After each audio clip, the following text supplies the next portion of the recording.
I'm kind of curious. Teachers from this school who are here today? Just kind of get a sense of the audience. Okay, teachers from other Montessori schools? Okay. Uh, Parents of children in this community? Okay, good turnout. Parents of children from other communities, Montessori otherwise? Okay. And how many people are here tonight? Let's just see. Okay. Now, my guess is that most of you are parents.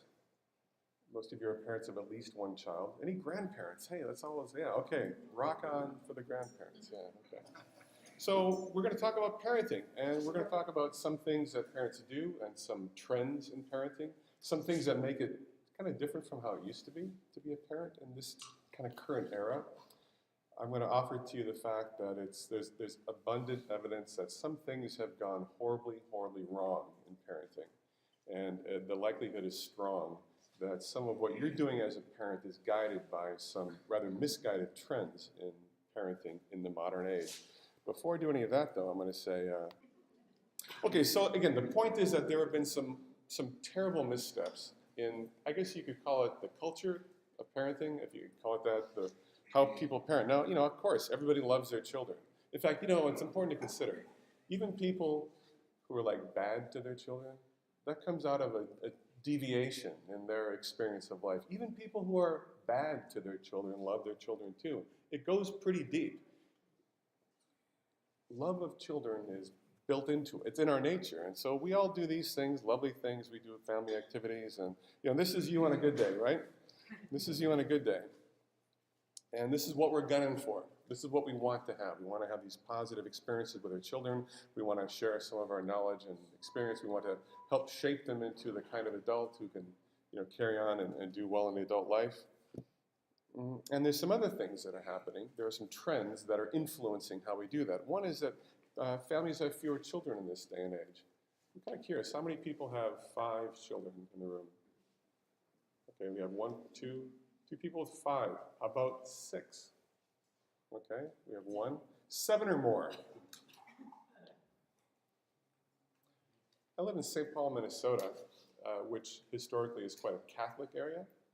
And I know people who went to school with, colleagues who had like 14 people in their family, 14 children in their family. That wasn't that uncommon, at least in my generation in St. Paul.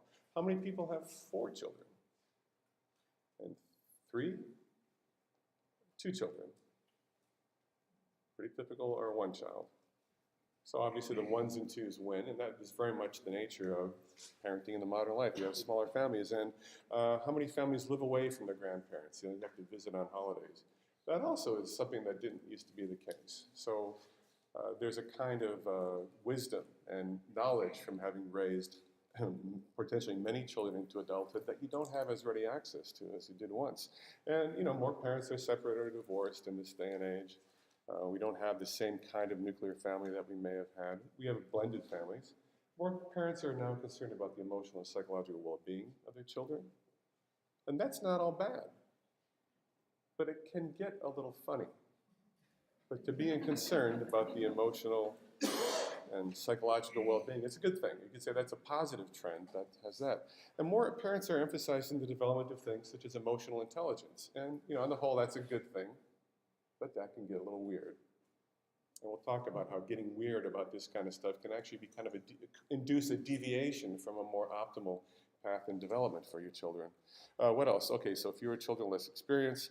Distance means less access to that grandparent experience. And there's also disagreement among parents, and maybe even disagreement with one's grandparents about what the right thing to do. And one of the consequences, since there's not a clearly articulated sort of theory of action for parenting these days. Well, actually, there is one, which is not a good one. But there's not as much confidence as there may have been in a previous generation, not as much certainty. Now, whether the previous generation was like right or wrong, at least they knew what they were supposed to do and why they were doing it. And it's less clear now. Do you feel like you're not entirely certain about how you're supposed to do it? Okay, I see some nods, and that is how a lot of people feel in this day and age. I mean, sometimes people are really afraid that they're going to like screw things up bad. They're afraid their mistakes are going to affect their child's well-being. They fear that when their child is upset, crying, terribly crying, that this is almost it. This is not even that this is damaging. That when the child is crying that hard, when they're showing that much stress, it must be bad for the brain. So that sometimes is a driving fear. They're unclear about the role or manner of discipline. Well, I know I don't want to smack the kid. I know that, but I'm not quite sure how to manage the kid. Because sometimes, and you've probably heard this, and maybe you've said this, well, we know who's in charge at our house. And people who say that aren't.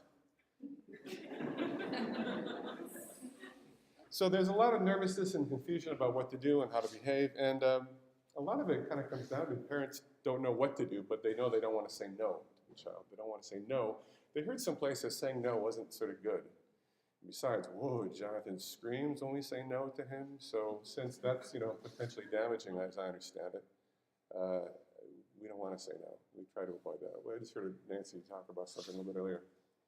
The parent who said, I don't like it when people tell my child what to do. But sometimes a child needs to be told what to do. And if the parent who doesn't like it when people tell her child what to do, I wonder if she tells her child what to do. I wonder if she thinks it's okay. The implication was that that parent came from a perspective that it's not okay to tell a child what to do. Maybe because of this, maybe for some other reason, maybe because that parent has integrated that this is what you do, you don't say no. There's some other things happening. In fact, now that the kinds of things we're talking about here, it's not just you. I mean, this has been around for a while, but this confusion, or maybe, let's call it confusion about how to do this parenting thing properly, has led to some other outcomes. I had lunch with one of my professors from graduate school, who I like to keep in touch with, and we talked about today's undergraduate students. And he did not have a lot that was positive to say about them. They need a lot of hand-holding. They don't have a lot of passion. They expect someone to look after them. And they think that they don't have to follow the rules, like they're special somehow. I'm going to sit down so people on this side can see more easily. Can you still hear me okay if I sit down? It's a slideshow, so as long as you can see the slides. They also report there's more kind of behavioral problems. Children aren't as, young people, we should say, are ruder and messier than people who've been in these professions for a long time, say it used to be years ago. And then there's this weird sense of entitlement. You ever heard that phrase, weird sense of entitlement? They also, on the job, they seem to think that they should be able to keep their own hours, their own schedule. They should be able to pick their own projects. If they don't want to do something, they don't really think they have to do it. And it's also, interestingly enough, that there's higher rates of depression and anxiety, even as parents are overwhelmingly preoccupied with the emotional well-being of their children. They nevertheless are showing higher rates of depression and anxiety than in the past. That doesn't make a lot of sense, does it? I mean, after all, we've been focusing on this stuff for probably 30 years. So why has this been happening? And I'm going to tell you why this has been happening. I'm going to tell you it's not your fault. Because it didn't happen because of anything happening here. It happened because of stuff that was happening here.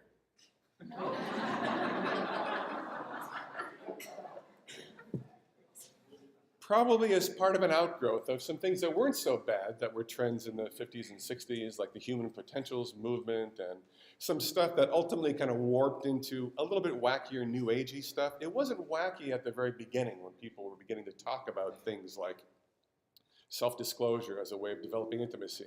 Back in the 50s, that was a hard thing to consider. Well, now people self-disclose all the time, but there was a time when people did not know how to form meaningful, intimate relationships, or weren't very good at it. And a lot of this stuff got rolling in California, but also some other things and so that turned into some other things, some interesting ideas. And some of what it turned into was a real preoccupation with the self-esteem of young people, and self-esteem as a determinant of behavior and success in life. And in fact, alone among all the states in our country, the California State Assembly actually budgeted money to create a task force to investigate the value of self-esteem in California. And you can see this was the product of that task force, published in January 1990, called, you can see Toward a State of Esteem, the final report of the California Task Force to Promote Self-Esteem and Personal and Social Responsibility. And it was kind of a big deal. It being a government document, it kind of had legs, you know what I'm saying?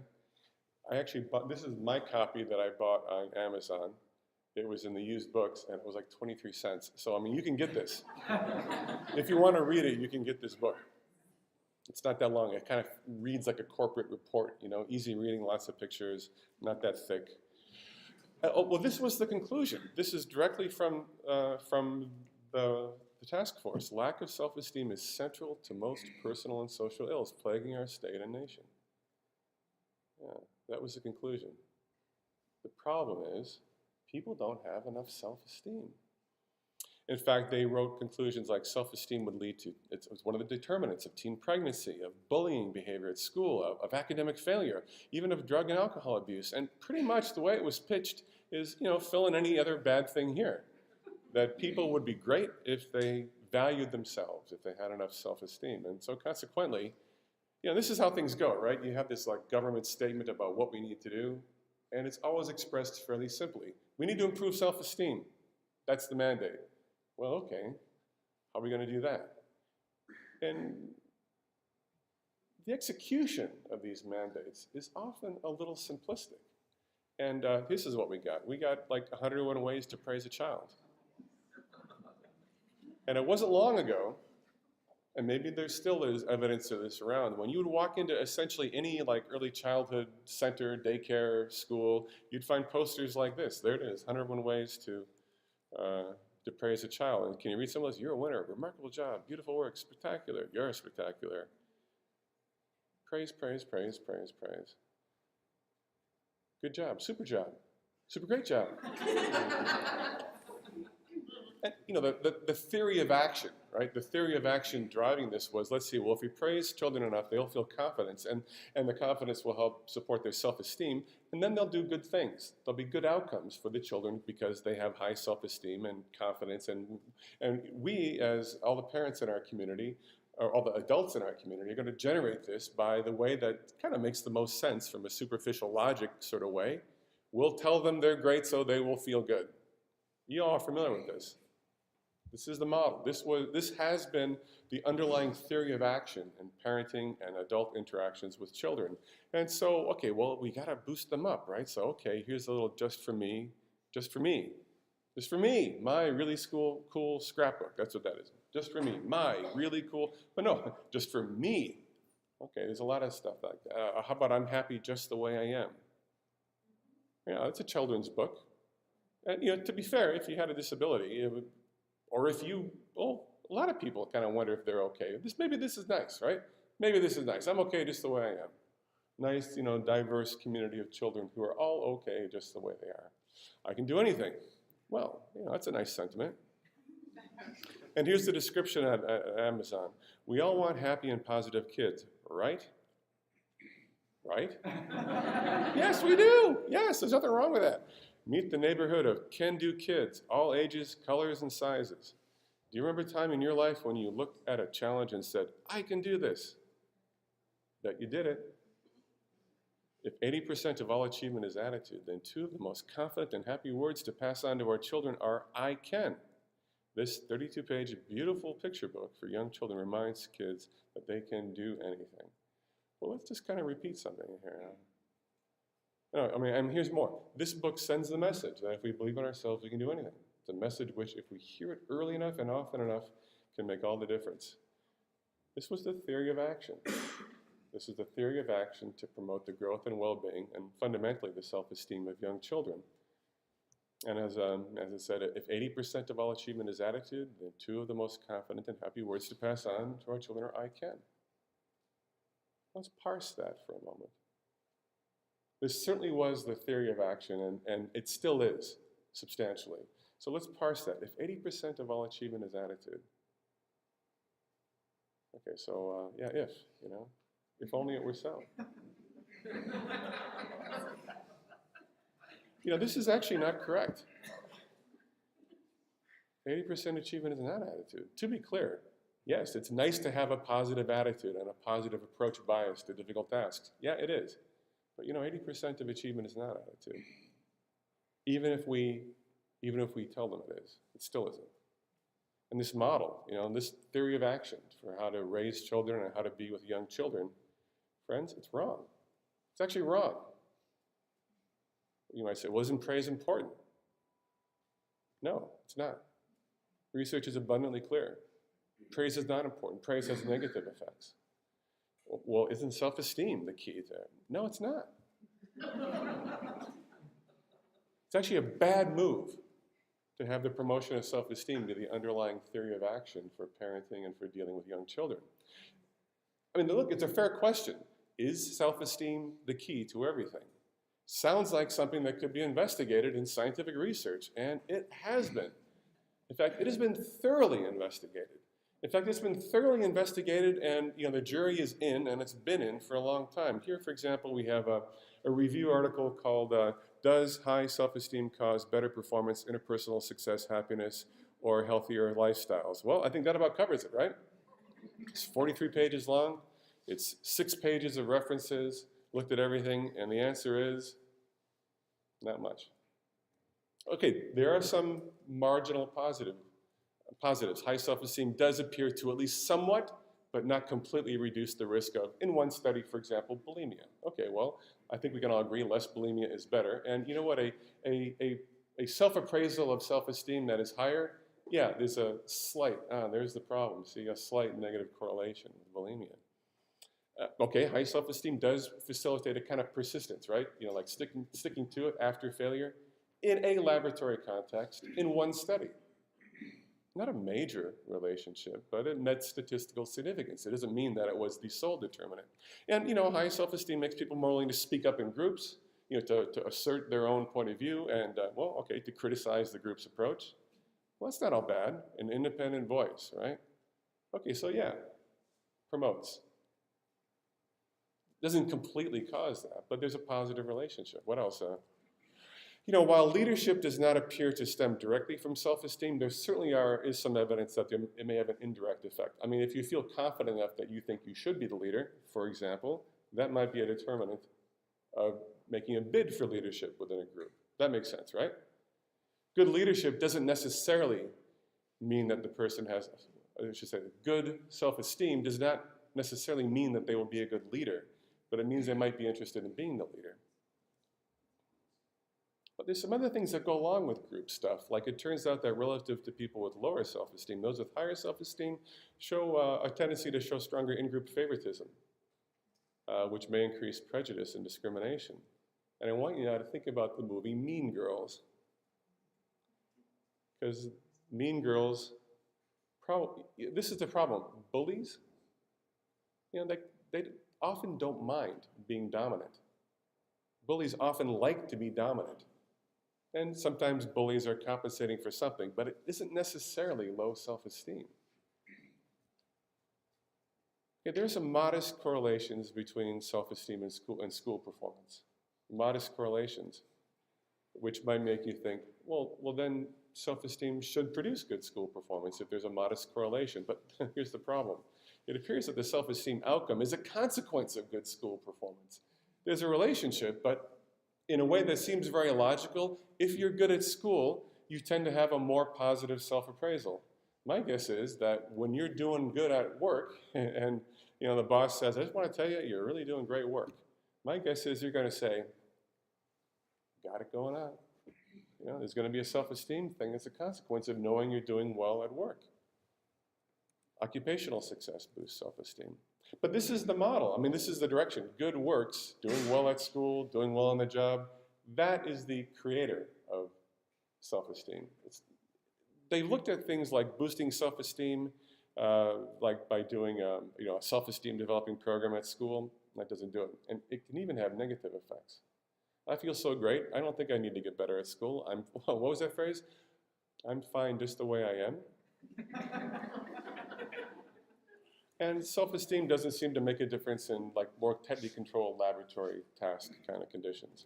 What else? Okay, so, well, what do I know? People high in self-esteem claim to be more likable, attractive. They claim to have better relationships and make better impressions on people than those with low self-esteem. Well, that's a positive self-appraisal. Maybe a little enthusiasm. Maybe yeah, except objective measures disconfirm most of these beliefs. You might say, well, it's nice that you have this positive expectation. Maybe it'd be nicer still to have a realistic understanding. Okay, so, okay, what about this other stuff? No, high self-esteem doesn't prevent drugs, smoking, early sex. In fact, there's some evidence that it might actually promote the kind of risk-taking that might lead to early sexual activity and drinking. And I can look back to my career as a student in school. I can remember junior high school, there were the kids who like the mature kids, those who probably had hit puberty a little earlier than a lot of them. So, they felt very much beyond all these plebes who were the children who had not yet reached puberty. That was my take on it in retrospect. They were very mature. They drank, they smoked. Probably they were engaging in some early sexual behavior. They felt very grown up about it. I don't know that it was a consequence of poor self-esteem. I think that they kind of felt like they were the cooler kids, at least in junior high. I don't think self-esteem was the issue. I think that they kind of had positive self-esteem about feeling a little better than the rest of the bunch. Now, the trouble is that there's no evidence that boosting self-esteem, by therapeutic interventions, school programs, or praise, there's no evidence that it causes any significant benefits. And in fact, there's no support for doing these things that we were doing a long time and which are still kind of floating around out there. And what I find quite interesting is that the nature of my work takes me to other places in the world. And what's fascinating is that we are kind of approaching the end of this, which is leaving its own kind of vacuum as to what we should be doing. But you know what they're doing in Australia? They're praising. You know what they're doing in the Czech Republic? They're praising. You know what they're doing in South America? Trying to increase the number of positive statements made to children through praise. Because this theory of action, which began in California and drifted throughout our country, it also is drifting around the world. Just like standardized testing, we are approaching the end of our fascination with standardized testing as the sole determinant of what should happen in public schools, right? Okay, we're approaching find an audience of 5 people who think that's a good idea. At least 5 people who don't work in the standardized testing industry, okay? But it's the same kind of things happening. This stuff, governments copy other governments. All over the world, governments are digging into standardized testing as the way they're going to improve their education system. Because after all, the United States did that. And as far as and then they begin their process when they see what the US is doing. And once these trains leave the station, in Chile, they are not about to say, hey, those millions of whatever they spend there that we've devoted to developing this program, they're not going to say, oh, bad move, we can't do it now. They're not going to say that in the UK. They're not going to say that in Australia, where you can look up the standardized test scores for every single school in Australia as if that's the sole determinant for where you should send your child. They believe in this stuff. Do we? We've done that. But dislike testing is spreading around the world like sort of an epidemic. This is spreading around the world like an epidemic, with the principal mechanism in this theory of action being praise. But here's some problems with that. Gifted children who are praised for, like being smart, they end up lacking confidence. And they underperform in their lives. Many of them don't finish college because they have grown up, because it's come easy to them, they've discounted the importance of effort. And they end up lacking initiative, and they give up easily when they're confronted by challenging tasks, because it's very disconfirming to have something actually be hard, because they're supposed to be the bright kid. And it's unpleasant to have it be hard for them. It's not supposed to be hard for them. Maybe they're not that bright. Maybe they're not as smart as everybody said they were. And rather than disappoint everybody, it's better that I simply not engage. And so they bail. They don't do it. There's probably lots of gifted bouncers out there in the world because somebody kept telling them what kind of potential they had and how smart they were and how they were really going to do great things. It's a lot of pressure. Okay, so praising children for ability is like the kiss of death. And in fact, anyone who's praised for performance on academic tests tests, their performance decreases when they get praised for innate ability. And children aren't faked out. When they see a teacher praising another child, they know what that means. Mary needs a little extra help. That's why the teacher is hovering and praising. Because they know it doesn't mean that Mary's good. And they know it means that Mary needs some help because Mary's, not so bright, really, not so bright. They know that. But, there's one really important consideration when we think about praise. And I know that you like to praise. I know that the pervasive theory of action in parenting and in managing young children is that we have to praise them. We have to boost them up. We have to say nice things to them. I don't think people even understand why they're saying that now. They just know that a good parent does this all the time. And I watch my friends in my neighborhood with young children praise all the time. And they almost do it in a sort of a obligatory fashion. They say, well, we'll get to some of that stuff later. But you even can recognize the weird tone of voice that parents use when they're praising in a good way because their children should be praised. And probably you do that too, because you don't know that you shouldn't do that. And again, the prevailing theory of action is that you're supposed to do that. But I want you to consider something. I want you to consider the long-term consequence of that. Indiscriminate praise conditions children to distrust positive feedback because they know you're lying to them. They know you have to say that because you're the parent. And they know it doesn't actually mean anything because you always say that. Even when they themselves know, A, they don't need it, B, it's not that good, whatever. Well, you're the mom, you're the dad, you have to say that. But I know it doesn't mean anything. So what does it mean when they take that, frankly, that little neurotic underpinning, because they know one thing for sure, when people praise them, it's not real. So someday they're going to go out there and enter the workforce, and someone's going to say, I want to tell you, Johnson, you're really representing yourself well for this company. And your kid's going to say, whatever, he's the boss. He would say that. He's just trying to get me to work harder. Because that's what they did when they praised me in school. Good job, super job, great job, keep it up. And there's a lot more that's been said about praise. The effects of praise on children's intrinsic motivation. Here's a review and synthesis. Indiscriminate praise reduces intrinsic motivation. If you praise me for doing something that I wanted to do anyway because I cared about it, I will automatically and always care less about it over time. It's as if you steal my motivation by praising me for doing something I was going to do anyway. In fact, praise impedes children in the identification and development of personal guiding values and interests. The kind of thing that they're getting an awful lot of here in a Montessori school. Maybe lucky for them. You're trying to eradicate their little human spirit with this bloody, indiscriminate praise. But they're probably saving your children by not doing it here, because they know the effects of praise. Well, now you do. But will you change your behavior? Is the culture you're surrounded by so invested in this flawed, disproven theory of action for parenting or for being with young children? Will you be able to stop yourself? What I want you to do when you hear another parent in your social group say, good job, I want you to think, that's a bad move.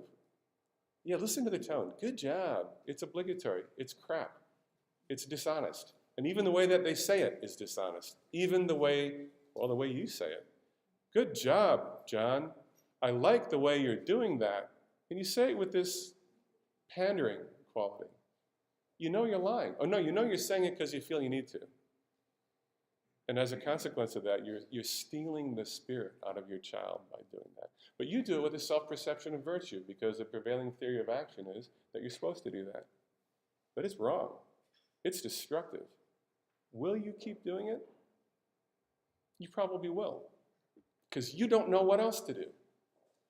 You got no place to go because of where things have come from and where you are at this point in history. In fact, it also does something else. It promotes narcissism. And that's a fact in the bag, man. That's a result of research showing that indiscriminate praise promotes narcissism. Like, again, I really like how you're playing so nicely with Robert. Think about it. There I was, minding my own business, playing nicely with Robert. And somebody swooped in and stole that victory from me. And in fact, it wasn't a victory. I was like, into my moment. And then you put a spotlight on me and made me self-conscious, and you told me that I was good. I wasn't doing it for you. I was just having a good time. All I was minding my own business. Somebody extracted a bit of my soul by doing that. I think it really made Grandpa happy when you helped him in his workshop today. I was there because I like being there. I like Grandpa. Grandpa and I do things together. I wasn't doing it to be, a virtuous child. It's just weird when somebody commends you for an activity that you thought was a nice thing to do anyway, because you wanted to do it. Oh, turns out I guess Grandpa needs my support in his general happiness. Okay. So I will engage in an exercise of being inauthentic in my experience with Grandpa, because I'm actually doing him a favor in his old age by being here, rather than just like, having a good moment with Grandpa. Good bike riding, Jonathan. Jonathan will be riding the bike whether you praise him or not. He doesn't need you to tell him he's doing a good job. You know why? Because he's riding his bike and it's working. He doesn't need someone to boost him up and encourage him in his really excellent bike riding. Jonathan's riding the bike because he wants to ride his bike. He's getting good at it because he wants to be, he's getting good because he likes being good at riding a bike. I mean, it's almost a developmental obligation to practice riding the bike until you're good at it, because wow, what freedom, what that gives you. Jonathan wants to be good at riding the bike. He doesn't need your support. In fact, again, you may be diminishing how much he enjoys it by doing that. The trouble is, see, this is the pervasive underlying theory of action. You know it's wrong. You'll probably still do it because you've got no place to go. You know what you could do? You could just shut up. But you won't do that either. Because the prevailing theory of action means that you have to acknowledge and recognize every breath that they take. And you don't even know why. You don't know really why that was all about promoting the self-esteem of children through praise, because there's underlying theory of action that praise would lead to confidence, which would lead to self-esteem, which would lead to good works. But it doesn't. You don't even know why you're doing it. All you know is that you're supposed to do this. And so you do it in this pandering, obligatory tone of voice. Good eating. The trouble is you have a problem. And I'm going to say it's not your fault.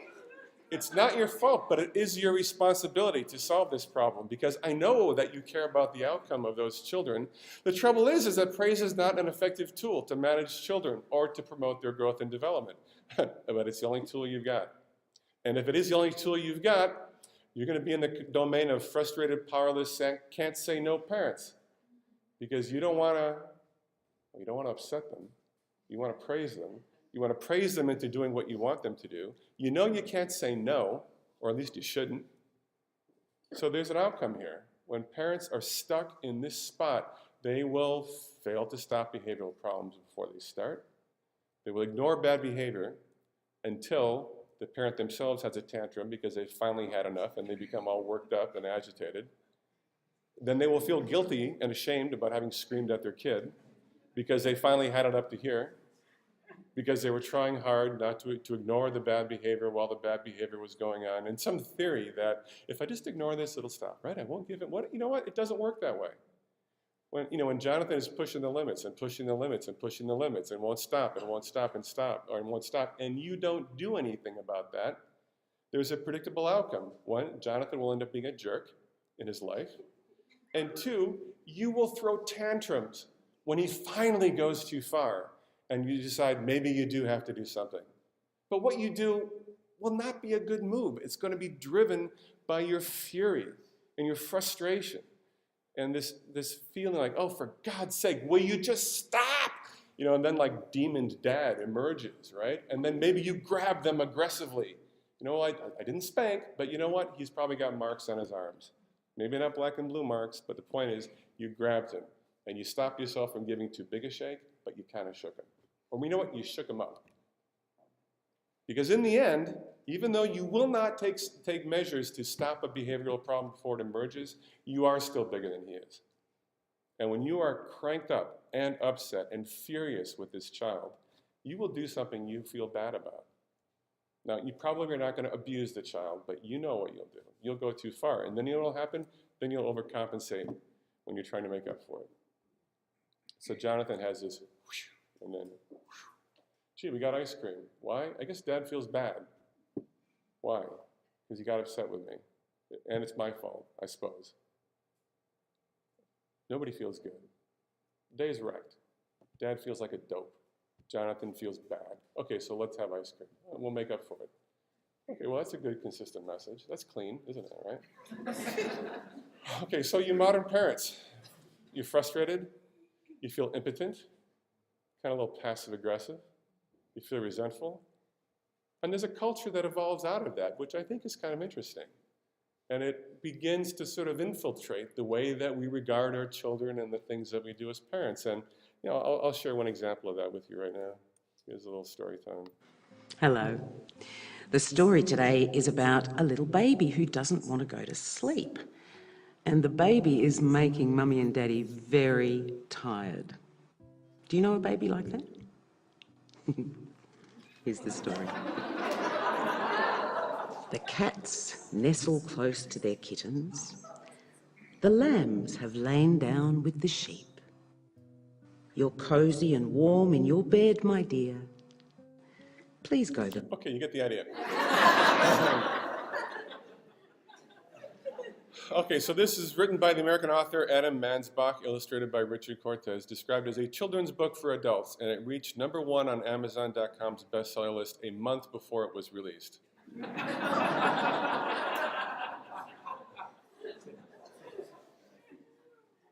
But you know where that comes from, don't you?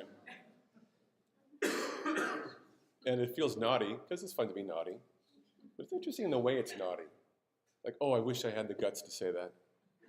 Jonathan just pisses me off. All I want to do is go downstairs and drink wine with honey. But I am held hostage in this crummy, lousy little bedroom. Okay, so we have other ways of, kind of like, because we resent the king and queen. We kind of resent them. But we've also got something else. Let's think of that narcissism business again. Yeah, we have an epidemic of narcissism in young people, which, if you, look, as good as any definition as any other, an inflated sense of self-worth based on no evidence. That's what we're producing with this indiscriminate praise. Usually that's the domain of like third world dictators, but, there's something about this, isn't there? Maybe there is something about this. And when I told you over and over and over that you could do anything you wanted to do, yeah, I didn't mean that. You're going to have to move out of the basement at some point and get a job. And now that you're 12, actually, I think that I should probably let you go to sleep by yourself now. I think you're a big boy and you can do that now. But I need you here and I want you to be here. Okay. And the trouble is we produce children who are used to having all their needs met and are used to being the most important. When I told you that you were the most important thing in the world, well, that was my way of saying I love you. But they bring that skill set into the job, into school, into the workforce. And it's a trend that began in the 80s and is documented in this book, Generation Me by Jean Twenge.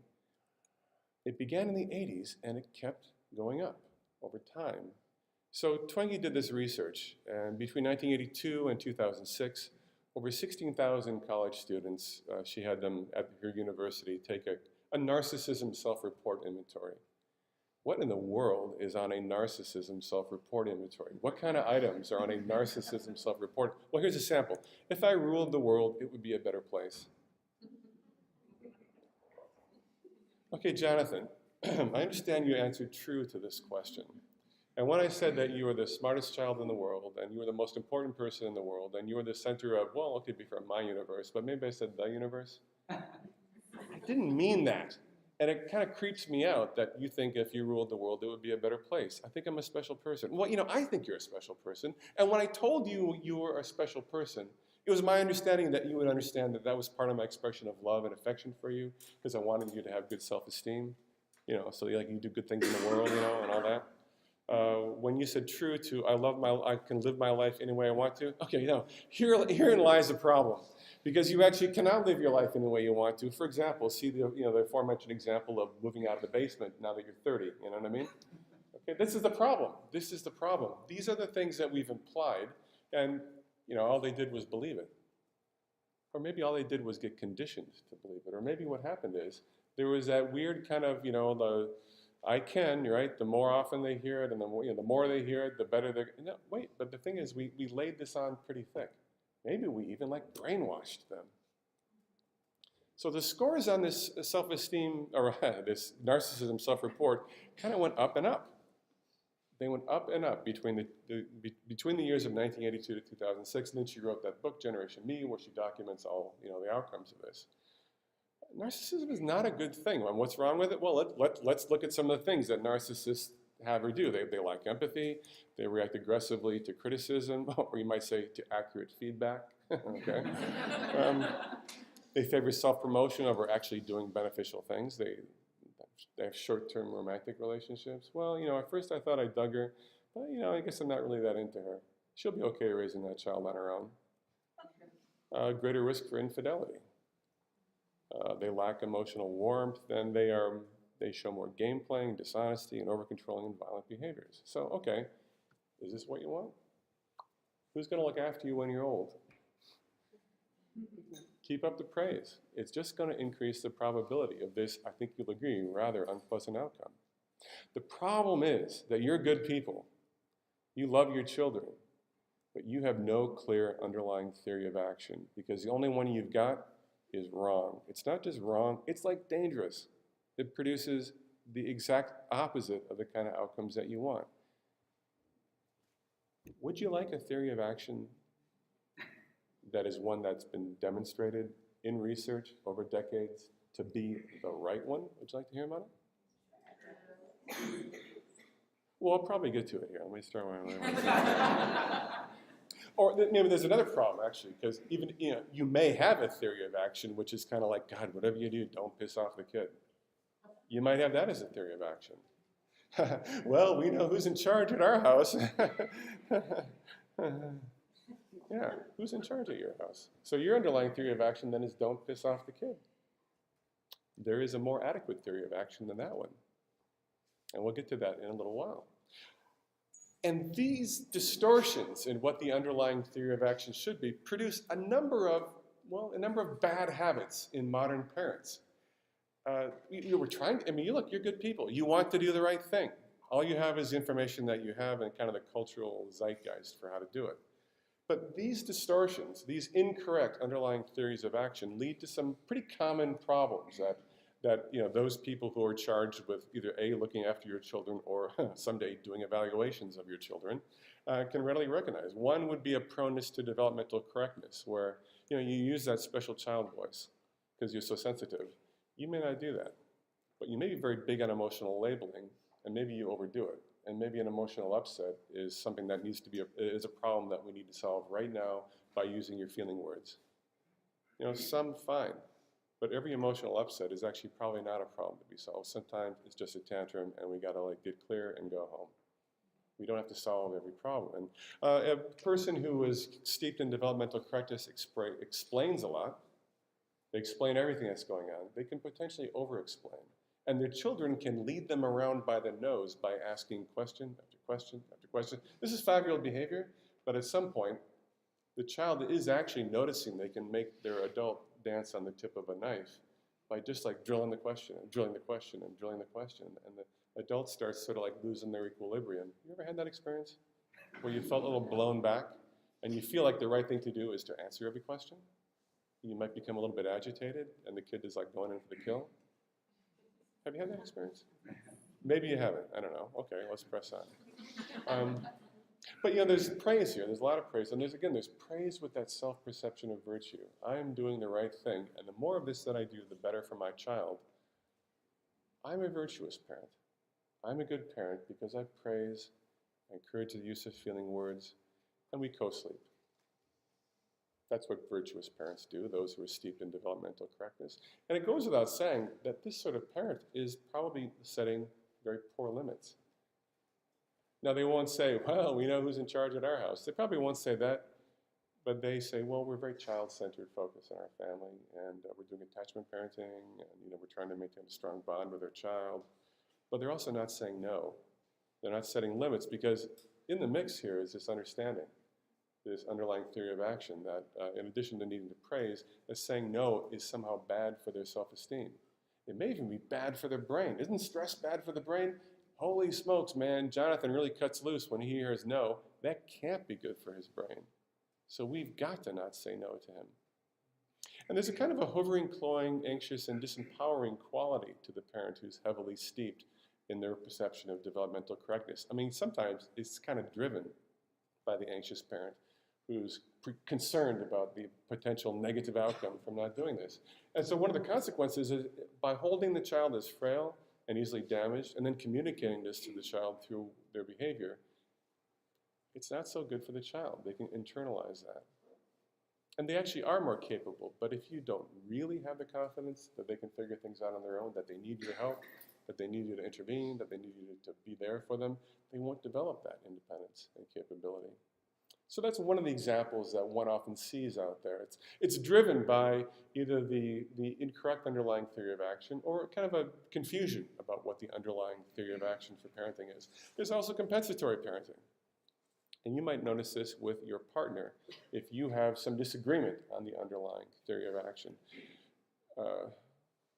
But first, before I talk about the parent, that relationship thing, I want to say, you know, in the work that I do and that Nancy does, you know, we encounter children who have really had a bad thing happen to them sometimes. You know, lucky for you, you don't know the kind of stuff that falls out of the sky on people. Or maybe you do know, and you know exactly what I mean. And there is awful things that happen that's nobody's fault. And I don't mean like car accidents, I mean like genetic accidents, you know. There are people who have really genuinely gotten a bad break. And that child who gets that bad break, maybe they have a learning disability, or maybe they have a physical handicap, or some other bad deal has happened. Here's a moment. Who will you be for that child? Well, if you feel sorry for the child and decide that you're going to be like extra nice to them to kind of make up for that bad break that was nobody's fault, this is what I've seen. Well, I mean, he has spina bifida, which I think we'd all agree is a bad deal. A child who's confined to a wheelchair for their entire life. But if we are going to feel sorry and therefore say, well, he's upset, why wouldn't he be upset? He has spina bifida. So we're going to tolerate some of that rude or aggressive or like, you know, crappy behavior of a child who, well, he got a bad break. Why wouldn't he? But the thing is this. The rude and aggressive behavior is not because of the bad break. The parent's decision to accept the rude and aggressive behavior is their choice to make. That comes out of probably, frankly, pity. And then that kid shows up at a clinic someplace, and the parents are saying, you know, we can't tell what part of his behavior is due to his limitations, what is normal for his age, or just what. All we know is that we can't keep a caregiver in our house because he blows all of them up by being an absolute jerk to them. Now, it's okay if he's a jerk to us, you know, well, it's becoming less okay, but we don't know what to do. And I've even seen this happen with like a learning disability. A learning disability is a bad deal. You know, there are worse deals, you know, i.e. spina bifida. That's a worse deal than a learning disability. But if you decide that that learning disability needs to define that child's life and will consequently define the nature of your interactions and relationship with that child, you might head down a wrong path that's going to get you into a situation where not only do you have a child with special needs, you have a child who's a real pill who has special needs. And good luck with that moving down the road. You know exactly what I mean, right? Okay, so now let's talk about that thing. Polarized parenting, kind of a special form of compensatory parenting, except the trouble is you're compensating for your partner. Maybe parent A is a little bit aggressive and rough, and you feel like, ooh, that's not right. So you are going to do like the opposite. You know, so you're not a unified, you know, as if the arithmetic mean of the two parenting styles is going to be what the child experiences. So you're not a unified front, and children will detect that, and they'll leverage that. In fact, they will automatically always play one off the other. Yeah, they're that. Play one off the other. And that's a source of manipulation, and that could be a source of, well, a source of unrest within your family, alliance building between Jonathan and his dad. You know any people who seem to have that problem? And you know, if you have that problem, on the way home today, you should talk about, you know, yes, I think that you're too hard, and I know you think I'm too soft, but let's see if we can find a way to get onto the same page. I'll tighten up, if you stop using that voice, okay, for example. Now, there's a particular parenting miscue that really comes from this, what we'll talk about as a permissive parenting style, and that is not being willing to sort of hold to things like, we're leaving in 5 minutes. Oh, there's that nice other parent at the school. Leaving in 5 minutes, aren't I a good parent? Look what I'm doing. I'm saying 5 minutes. I'm teeing them up for the trend. Oh, hey, how you been? How was your trip? No, it's great to see you. I noticed you were gone. 5 minutes turns to 10. And this isn't the first time that's happened. So Jonathan knows one thing, that when Dad says 5 minutes, at some stage we're going to leave. Or there's the eat that or you're not going to Grandma's house. I got news for you. You are going to Grandma's house. And you just made a threat that you're not going to be able to fulfill. Or how about when you say no, or you think, well, actually, that was a little abrupt. Okay, yes. So what'll happen is that the child's going to figure out that no doesn't necessarily mean no. And they'll bring that skill set out into the world. And for this reason, your son may not date my daughter because I don't want her with young men who are accustomed to having their way and think that no is an invitation to a negotiation or an invitation to a needling session. Come on, please, just a tip, whatever, right? That was a little joke. That was a parent joke. Okay. That was an inappropriate parenting joke. Okay, so what about lack of family hierarchy? And this is one of those places where, well, we know who's in charge in our family. Yeah, but you need to be in charge. We're mammals. We are the kind of animal like horses or dogs. We need to have a social hierarchy. It puts us at ease. And in a family, the social hierarchy has got to have parents at the top. Mammals need to know where they stand. It's anxiety-provoking to feel like you don't know where you stand or you're not certain that you should be in the spot that you are. And that should guide certain. Don't be a pal because that's not your job. But at the same time, okay, call your son buddy, whatever. But there's a more important role. Don't call your child buddy. Well, go ahead, fine. But don't actually be like the peer, right? It doesn't mean don't be warm and loving, but don't be a co-conspirator against mom or the man or whatever, right? There needs to be hierarchy. You're not the pal. Call him buddy, whatever. But you're still the boss. And that doesn't mean you have to be a mean boss. It, however, means that you have appropriate authority, you and your partner. So be appropriately in charge, set appropriate limits. The trouble is this. Because we, with virtue, say, well, our child are the center of our lives, we reflexively are putting the focus, putting the importance in the wrong direction. And it sounds weird, I know, but the parents must be the center of family life. If it's working for us, then it's working for everybody. And if it's not working for us, something is wrong in the family system. It means that everybody knows who's in charge, and that alleviates anxiety in children. In fact, I have a friend in Minneapolis who does anxiety disorder treatment with children. And you know what she says? Most of the time, with most anxious children, my number one task is to get the parenting in line. And that often solves the anxiety problem. And if that doesn't, then there really is an underlying anxiety issue. But number one is to get the parenting lined up. And a good majority, not maybe, I don't know what she said, but a bunch of times that solves the problem. Okay, now there's something else that happens. We can call it hog piling. Let's say somebody has committed a real kid crime. Mom's chewed out the kid, or parent A has chewed out the kid. Parent B gets home and hears about it. Parent B feels an obligation to chew out the kid. You don't need to do that. If you guys have got an alliance and if you're partners and if you're both kind of there in charge, it's not necessary. And there's a nice thing that you can agree as a couple and demonstrate as a family, that I shall reprimand the child, and because the child has been reprimanded, there is no need for anybody else to do it, because when it's over, let's let it be over. And maybe even we can conduct a post-mortem in a way that is not about parent B fuming as they hear about it. Maybe parent B can say, yeah, well, that was a mistake, so what will you do next time? In a real rational sort of problem-solving, a post-mortem where there are not criminals identified.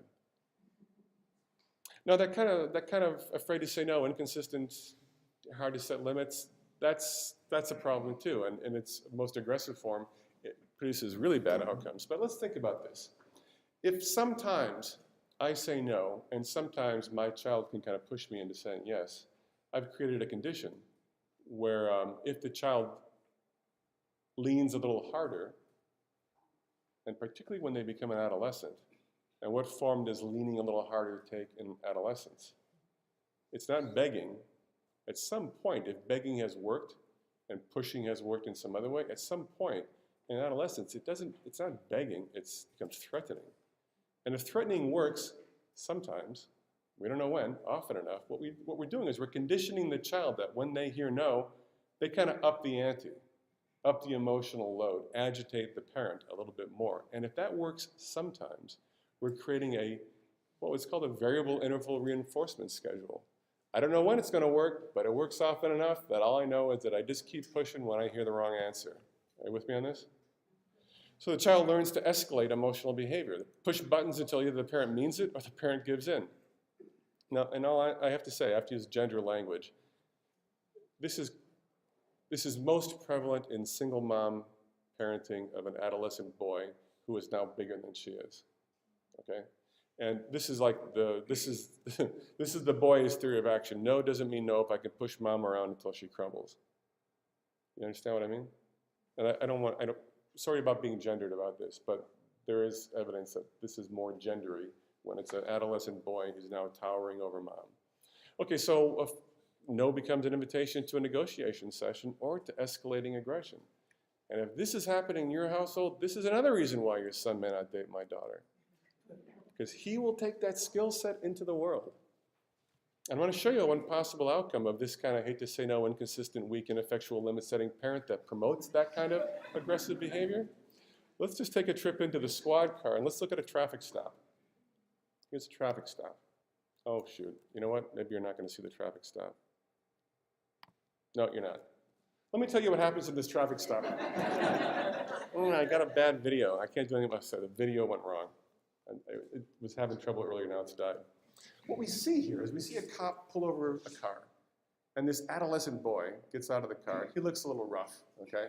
He gets out of the car, and he immediately, approaches the cop and says, "What'd I do?" And because the cop is the cop, whoa, get back in your car. Seriously, get back in your car. Well, someone just set a limit. What is his conditioned response to limit setting? Aggression. He's pushing back. And this is a cop, and within about 15 seconds, the cop is screaming, "Get back in your car, keep your hands where I can see them." And then we hear a radio call. Unit 205 on Western, I've got one at gunpoint. Gunpoint? Yeah, in this day and age, we know that's a serious deal, right? Okay, so I'm so sorry. It's such a scary video. I'm just gonna horrify you into changing your patterns, right? Anyway, so the point though is that this kid doesn't get shot, but ultimately 3 other squad cars roll in, and then they tase him, and you hear him shrieking because he's been tased, and people hurts to be tased. And you know why he got pulled over? He had a loose license plate holder, and cops love to use excuses like that to pull over, kind of rough-looking older cars that are maybe driven by shady people, so they can shake down the shady person for priors and warrants and stuff like that. So it's just an excuse. The guy could have been gone in 5 minutes with a repair ticket. But because he was conditioned to push back, and somebody tried to set a limit, I'm sure he went to jail. It wasn't a good outcome. Bad enough just to get tased. So, okay. Oh, I'll have to come back another year and show this video because it'll curl your hair, okay? So anyway, yikes. Okay, what else you want to say? So what should parents do? We started at 6:30, it's now 7:40. Are you okay? We'll be done in just a little while, okay? But well, what I hope is that you've lost any confidence you have in your current theory of action as a parent. And if there was any doubt, I hope that doubt has been well and truly confirmed. Because much of what you're doing, you get now, right? And now you're going to look around in your social circle and you're going to say, I saw them, they were praising. I know that's not right.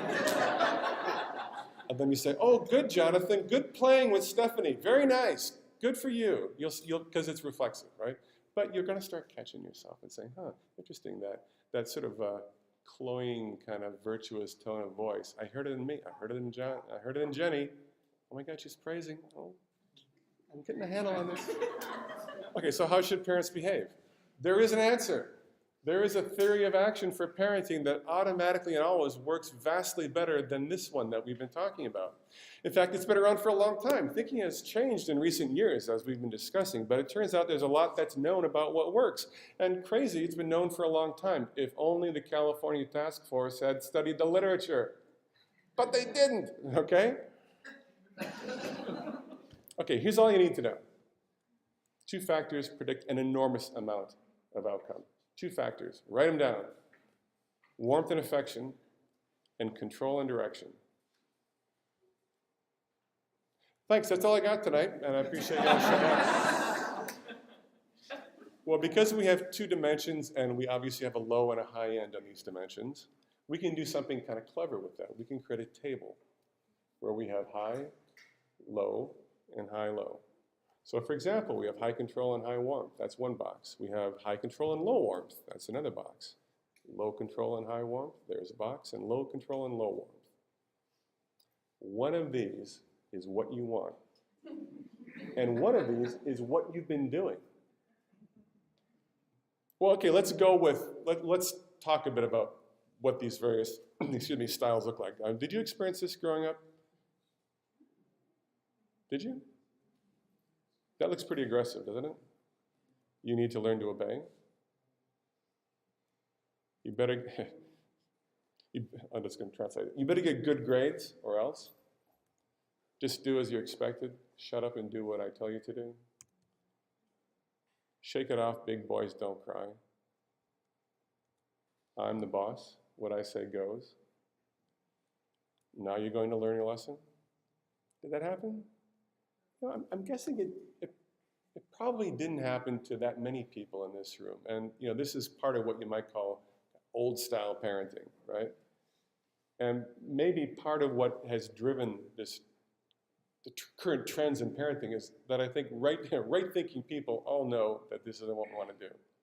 And maybe even you've got this caricature of like the mean old dad, you know, that you don't want to be that guy. And you're right, you don't want to be that guy. Those parents are strict about rules and strict about expectations. That's not all wrong, but they expect obedience above all else. And they punish those who are not obedient. They're demanding and unaffectionate. They will punish sometimes without even explaining what they're punishing you for. You've done something that pissed them off, and now they're going to get you. They might be unwilling to offer options or choices. They may be likely to spank or hit you as punishment for non-compliance, punishment for non-compliance. You know what this looks like, right? You know something. You can paint a picture of that. It's like the wicked stepmom. It's the mean old dad. And I'm guessing that you don't want to be that parent. And you're probably trying not to be. That's an authoritarian parent. Highly controlling, highly directive. I'm absolutely the boss. You must obey. And not a lot of love and affection. We know an awful lot about the outcomes from authoritarian parents. It's unfortunately like the prevailing style in some countries and cultures in the world. There's a proneness to that, for example, in Russia. There's a proneness to that in like the Czech Republic. And you know, you got to show me respect. Show me respect or smack, okay? So we know what happens to the children who've had authoritative parents. One, they associate obedience with love. They tend to be more aggressive outside the home. And in fact, the behavior that they've been punished for goes down in the presence of the punisher, but it goes up when the punisher is absent, okay?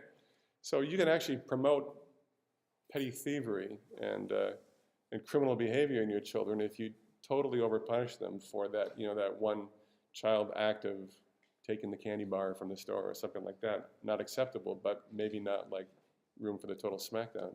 They also tend to lack confidence. They're afraid to try new things just in case they might get punished.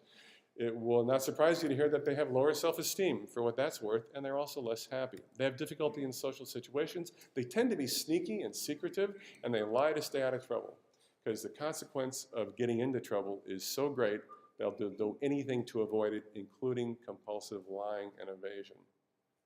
Now, you don't want to be that parent because you don't want your children to turn out that way. And again, maybe dad, you've got that mean old dad as a caricature, and you want to be anything but that guy. And maybe you don't want to be the wicked stepmother, I'll bet you don't.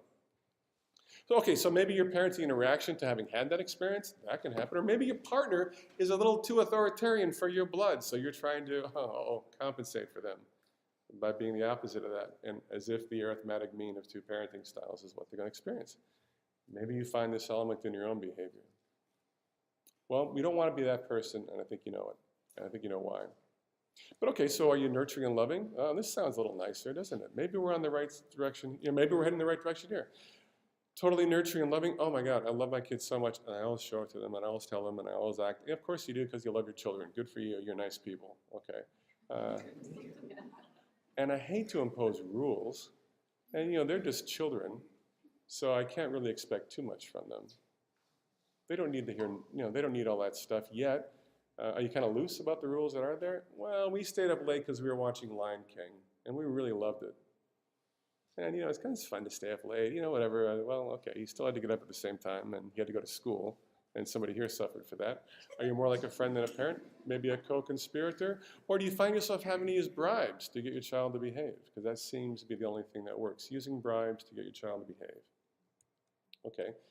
When your child when your child collides with other people in the community, do you kind of justify or explain away bad behavior? I once saw a younger child approach a slightly older child, stand in front of them, and go whack. Okay, slap that other child across the face for no obvious reason. And to be fair, that child was young enough that maybe some little neuron misfired and led to an aggressive response instead of some other response. But I saw something very interesting. I saw that younger child's mother swoop in, grab that little child in her arms, and I'm thinking, okay, great, intervention. And the mom says, poor Julia, she's so misunderstood. Interesting. Okay. So do you support your child no matter what? Sometimes your children do misbehave. Do you avoid disciplining your child? Well, it really upsets Jonathan when I, give him a timeout. So we know who's in charge around our house. Yeah. Are you more responsive than demanding? The child is kind of setting the agenda. Are you a non-traditional parent? Well, we're very proud of our non-traditional parenting, and we don't like it when other people tell our child what to do. Because we don't tell our child what to do either. In fact, they just run free in the backyard without a diaper. In all honesty, are you kind of an easy or maybe even a lenient parent? There could be a lot of reasons why this is who you are. Maybe you've said, I don't want to be that mean old dad. I will be the absolute opposite of that mean old dad. And maybe you jump to here. High warmth, low control.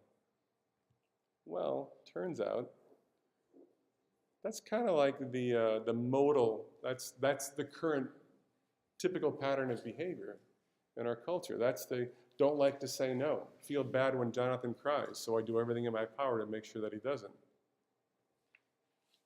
That's the child that gets stopped by the cops and pushes back because they're indignant when someone tries to impose limits or rules on them. And there are some negative outcomes associated. Oh, and by the way, those children are praised a lot, right? I mean, this is like self-esteem parenting. This is the research on self-esteem-oriented parenting, that we don't say no, we praise all the time, and they can get away with murder because we love them. So children of permissive parents, as they grow up, they demonstrate a lack of self-discipline. They demonstrate poor social skills. In fact, they're poorly socialized. They can be very self-centered and demanding, even in their interactions with people outside of the family.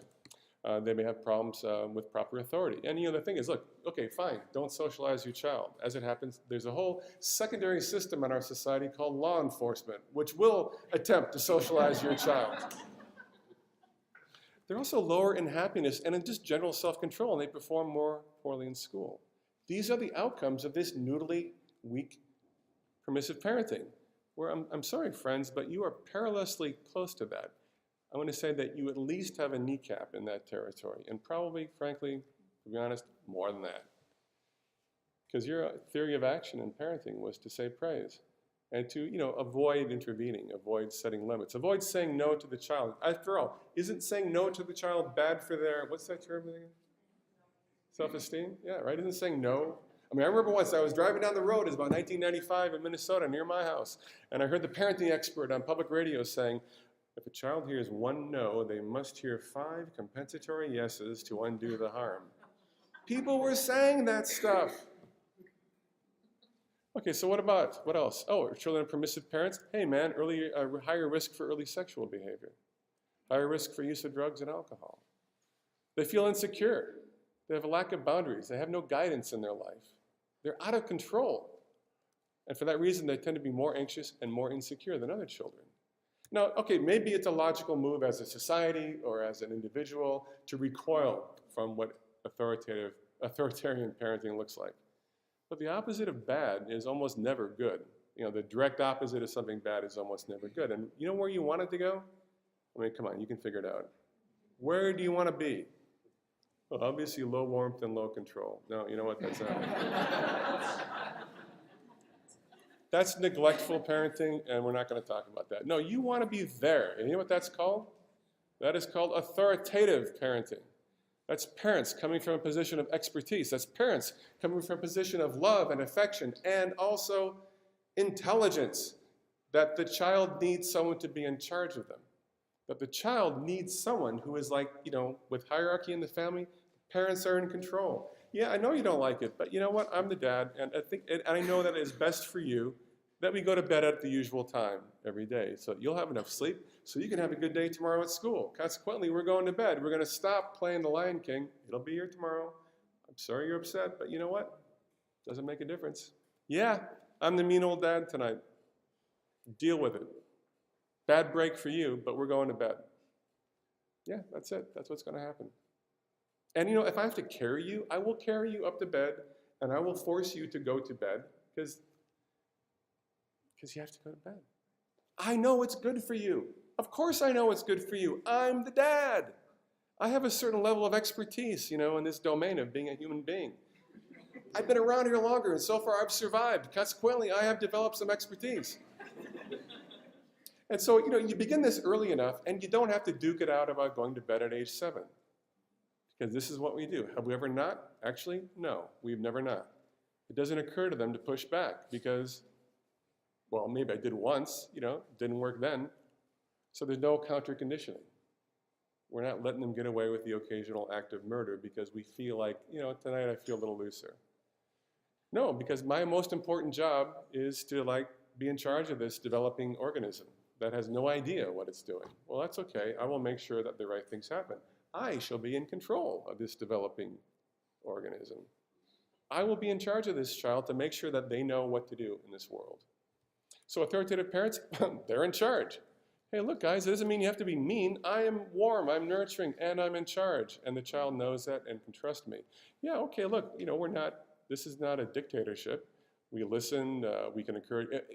To be fair, it's not a dictatorship. It's kind of a benevolent dictatorship.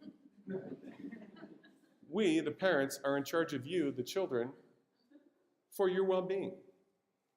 So we will go to bed whether you like it or not because we know, see, we're the experts here in the family and we're in charge. We're in control. We're going to bed. Okay, so it doesn't mean that I need them to not like develop their own spirit and, you know, no, I'm just in charge of them. I want them to be independent. And as they develop the skills necessary to demonstrate independence, I'm on the side of that because I'm no dope. I'm an authoritative parent. I understand that there's a developmental path. I understand that independence is good. For God's sake, you go to a Montessori school, you know? This came out of something. So and we can express opinions and we can discuss options. And you know what? Maybe once in a while I say, yeah, you know, I think you've made a good point.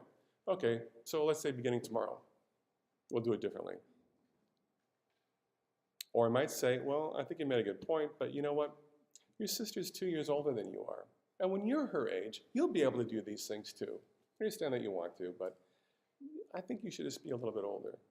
I don't like it, but I know my liking it won't make a difference. Okay, Pop, whatever. So yeah, and sometimes we have to shape the child's behavior, but we use fair and consistent discipline. You know what happens when you don't do A. Yes, that's right, I get Z. Yes, that is correct. Okay, I'll do A. And they also know what's going on in the children's lives. They're involved without being cloying. They're aware, maybe they're aware without being over-involved. They have realistic expectations for a child's capability and behavior because they're actually developing expertise on what a child needs, what I should expect at different levels. They talk to other parents. They read books. Because if you're going to be like the people who are primarily responsible for these organisms surviving into adulthood and ideally their own reproduction at about, you know, age 30, 32, whatever. Then they have to know the ropes. And it's up to me. It's hopefully up to us to show them the ropes, to develop, to have appropriate expectations, and to give them the freedom as they earn it, but not too much that they flail. So we expect our children to be sensible. You know, your children are not dumb. I mean, you're bright people. Your children are also bright. And they can be sensible. It's reasonable to expect them to be sensible. And you can have high expectations because your children are capable and they will respond. They will true up to the expectations that you have. You have a plan about how to do this thing. And if you are lucky enough to have a partner, you and your partner discuss this plan. But you're also able to be flexible and say, yeah, okay, well, you know, I don't know, that Montessori, I didn't expect that Montessori school to be so good. And so our first plan of sending them to, like, you know, the Good Human Being Academy beginning at age 18 months, well, geez, I don't know. We might have to adjust that plan after that school visit. Yeah, maybe Montessori is good. So we can adjust our response to children appropriately. You know, I'm a little concerned. I keep hearing from Jonathan's teacher that he's really not getting reading. And they suggested, in fact, that maybe we should see some kind of outside professional to get a little evaluation of his reading skills. My God, he might have dyslexia. What is that going to mean for him? What's that going to mean for our family? We better study up on this, and we better think about the implications that that might have for him. And, you know, it's no fun to have to be the responsible one, but it turns out you kind of signed up for that when you became a parent. So you have to be the role model. You have to provide guidance. You have to reason with. You talk about things. And, you know, the nice thing is that if you do this job well, you will gradually move from being that benevolent dictator who's in charge of them for their well-being, ultimately to being to more of a coach over time. You know, I'm not going to claim to any particular expertise as a parent. Really, you know what? You're all going to do there what you do. I'm no guru on this, but I do know the literature, and you can too, okay? But I'll say this, my daughter at almost 19, yeah, that's a different kind of relationship than my daughter at 9. And I rather enjoy her being 19. I've long since abandoned telling her what to do because it doesn't matter. And, you know, for that matter, it doesn't promote the relationship that I want to have with her. And so I find that if I am, it's a turn of phrase that I like, if I'm, and this is something that people do, you've noticed this, if I travel with instead of like travel against, which is something that people do in regular school, you know, they reflexively move against children to make them do what they're supposed to do. But, you know, in Montessori, they kind of move with, don't they? They facilitate, they guide. They don't push them into something that they're not really designed to do. So if you move with, and if I move with my daughter at almost 19, I can be a consultant. I certainly can't be a boss. That's over. That's been over for a long time. And I might have an opinion about what she's doing, but, you know, I may or may not have the right to express that at this age, unless she's an adult. But moving with, she's more likely to ask me my opinion on something. So that'll be your experience someday. But you have to do this stuff right now so that they trust you, so they know that the right person is in charge of them. And it turns out they'll be happier. They'll have good emotional self-control because, like, losing control didn't get rewarded. And maybe if you really got your wits about you, they might just be rewarded for demonstrating maturity and self-control, like by, yeah, okay, you can stay at Jonathan's tonight because, you know, yeah, I trust you. And you do. You're not saying that to praise them. You're acknowledging that they're trustworthy. Okay, so they develop stronger executive functions, and I can come back and do a whole talk about self-regulation and Montessori. They're well socialized. And maybe they're even they are self-confident, but they're also kind of humble. They're self-confident, but they don't need to brag about it. And children from authoritative parents, they do the best at school and at work. Here's a lovely quote. Within the limits they set, authoritative parents, that's going to be you, allow children considerable freedom. They're warmly affectionate and communicate openly. They also demand and expect maturity. Children of authoritative parents are clearly the best off. They're high in achievement, motivation, and in self-control. They tend to be more popular, more competent, and self-assured than other children. They also show the highest levels of social responsibility. You want all of those things. And the problem, the biggest problem in your life vis-a-vis your children is that you've been sold a crappy theory of action that is not just wrong, it is damaging. Because I know you want these outcomes, and there you are, like praising your fool head off because your theory of action says that this is how you get it. And it's not. It's not. being in charge of them. Yeah, I know. I'm sorry, Jonathan. I'm the mean old dad tonight because we are going to bed.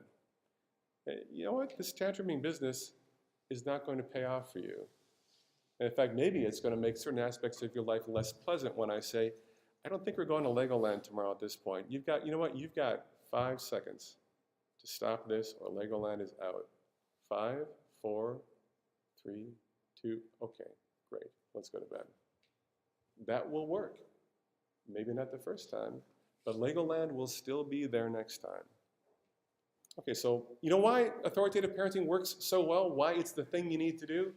Because your children are neurologically incapable of running their own enterprise. They need someone to be their brain, or key aspects of their brain, fundamentally the part of the brain that's called the prefrontal cortex. This is brain development between age 4 and age 20. If your child is 4, they've got effectively nothing online. And they're not done with some of the judgment and planning and self-control until young adulthood. That isn't finished yet. If you are dealing with some individual that has no capacity for self-control or limited capacity for self-control, someone needs to be in control of them. And what's great is if you're in charge of somebody who has the capacity to develop self-control, and if you've got your game together, you're going to facilitate that. You know, it means that, yeah, well, you decide. I remember the day that when my daughter needed to get a passport, and we pulled up to Kinko's, and I did a little experiment. I said, well, you know, I can go in with you to get the passport picture taken, but if you like, I can wait in the car.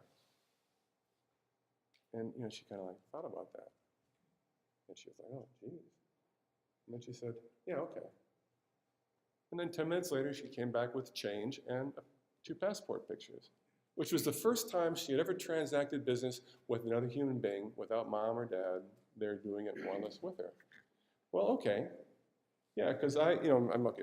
Perhaps my one good moment, you know, my one triumphant moment as a parent, who knows? But, you know, where was she? Well, she was about age 12. You know, her brain was working. Okay, maybe she was 13. But she could do that. Maybe she was 12. I don't know. But the point is, she could do that.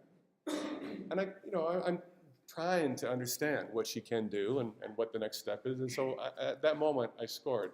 It was the right next thing for her to do. You have these moments. You'll have these moments. The point is that you don't do that at age 6. You don't cast the child into the deep end of the pool. No, you figure out when the right time is because you're thinking about that. Your child is on a developmental continuum, and you're facilitating their growth and maturity. But they're not there yet, so somebody needs to curate that journey to some extent. Now, you know, this is the great beauty of Montessori education, because the entire thing is, this is the whole Montessori curriculum through age 6, okay? And you see this practical life and language and arithmetic and sensorial. All this stuff is oriented around like facilitating the wide scope growth and development, not just of like, you know, stuff they're gonna learn at school, but like the body, the senses, the capacity to perceive the environment.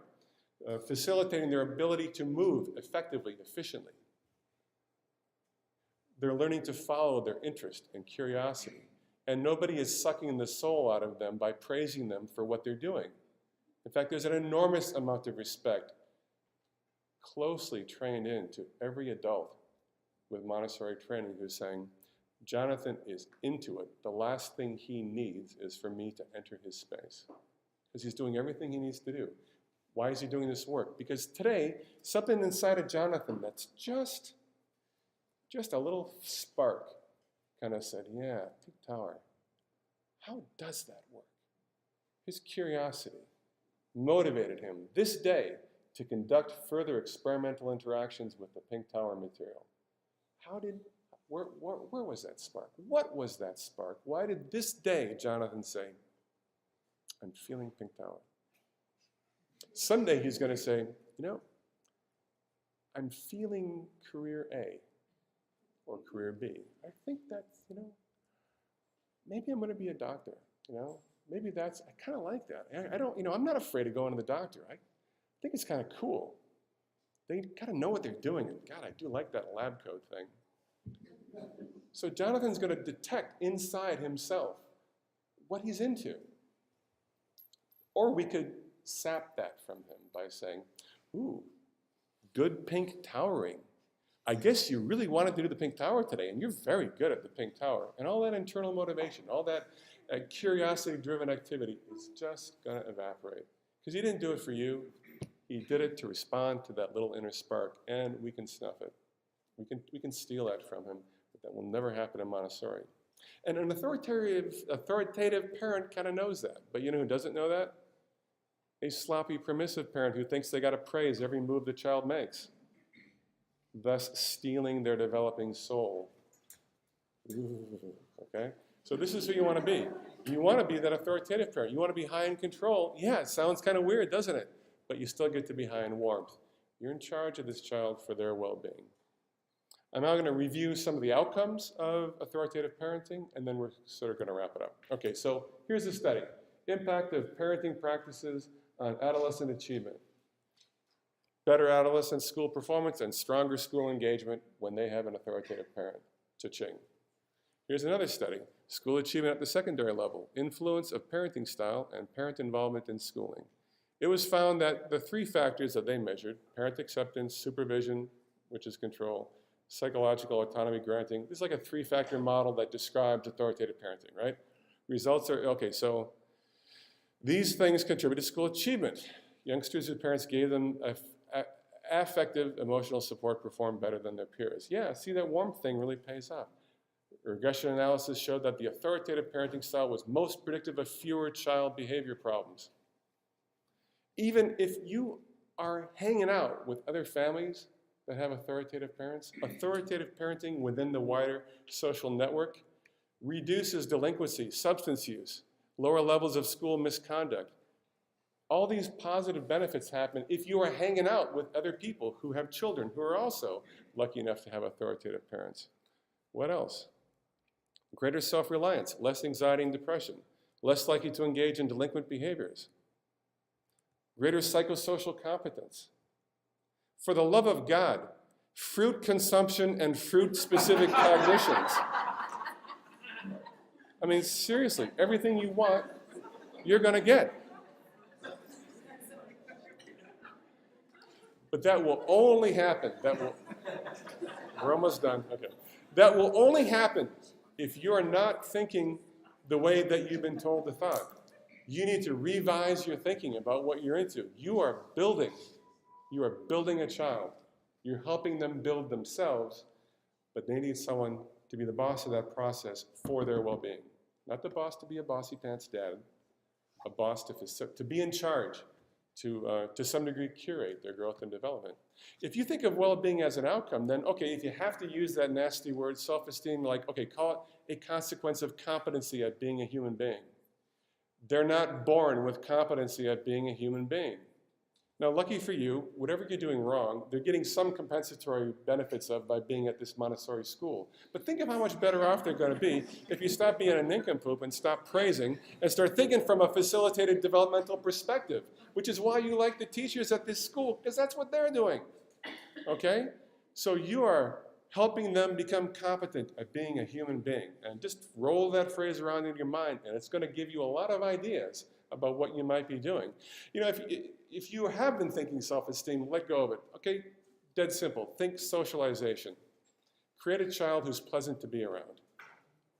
A child who's pleasant to be around, doesn't throw tantrums when they don't get their way, doesn't expect to have whatever they want all the time, learns that when we have a guest, we are somewhat deferential to the guest, and we share our toys. Even if we don't want Mary fooling around with that truck. Well, okay, you know what? Mary's a guest. We play with our toys when we're with guests. If we don't want anyone touching your truck, we'll put it away before somebody comes over again. But you know what? It's not acceptable that you're hogging your truck that Mary wants to play with, because when we have a guest, we share things with them. How hard was that? Oh, you're going to have a tantrum? You know, I think Mary needs to go home now, because this behavior isn't acceptable. Ooh, you're going to have to like strap on a backbone for that one, huh? Okay, so if you were focused on socialization, then it follows. It's dead simple. Don't raise your children to be happy. And I guess we're out of time, but I want to leave you with that. Well, okay. Let's take a little more time. Raise them to be lovable. Oh, wow. Yeah, you mean I may need to defer happiness in this moment to produce a child who's lovable? What do you think? You may need to defer happiness in this moment in your quest, in your most principally and important task, to produce a child who's lovable. And the great thing is, well-socialized, polite children are lovable, and they're also happy. I had an experience once when I was out on like a little day expedition with my daughter, who was probably then about 9, and one of her friends from school. Now, I'll admit to a bad food crime. We had a long day, we were heading home, we stopped at like Dairy Queen to get dinner. Sorry. And I noticed something. You know, I got my usual thing. I got like a cheeseburger and a Diet Coke. My daughter Isabel got like chicken nuggets, milk. Interesting enough, Gloria ordered big. She started with a malt and a large hamburger and fries. And you know, a 7-Up too, please. And one of them little dessert things. And I looked at that child, Gloria, and I thought, well, you know, I can afford the big meal for the other kid. But I thought to myself, now we know more about your parents than we did before. And you will draw the same conclusions when your kid's friend does something that, you know, was this a crime? No. But it was information about how that family operates, wasn't it? Am I judging the family? I didn't say that. We just know more about how their family works than we did before. Now here's your real goal, okay? Well, you want your child to become an independent, self-reliant, and good person. And the trouble is, that is not the outcome you get by being a noodly, permissive, hard to say no, we know who's in charge at our family. That's not the outcome that you're heading for. Okay, no, you know what? Actually, that's wrong. The real goal, and if you remember nothing else from this lecture, I want you to remember the next slide. If you remember nothing else, remember this. Your real job is to create an adult who will attract the kind of person you want to co-raise your grandchildren.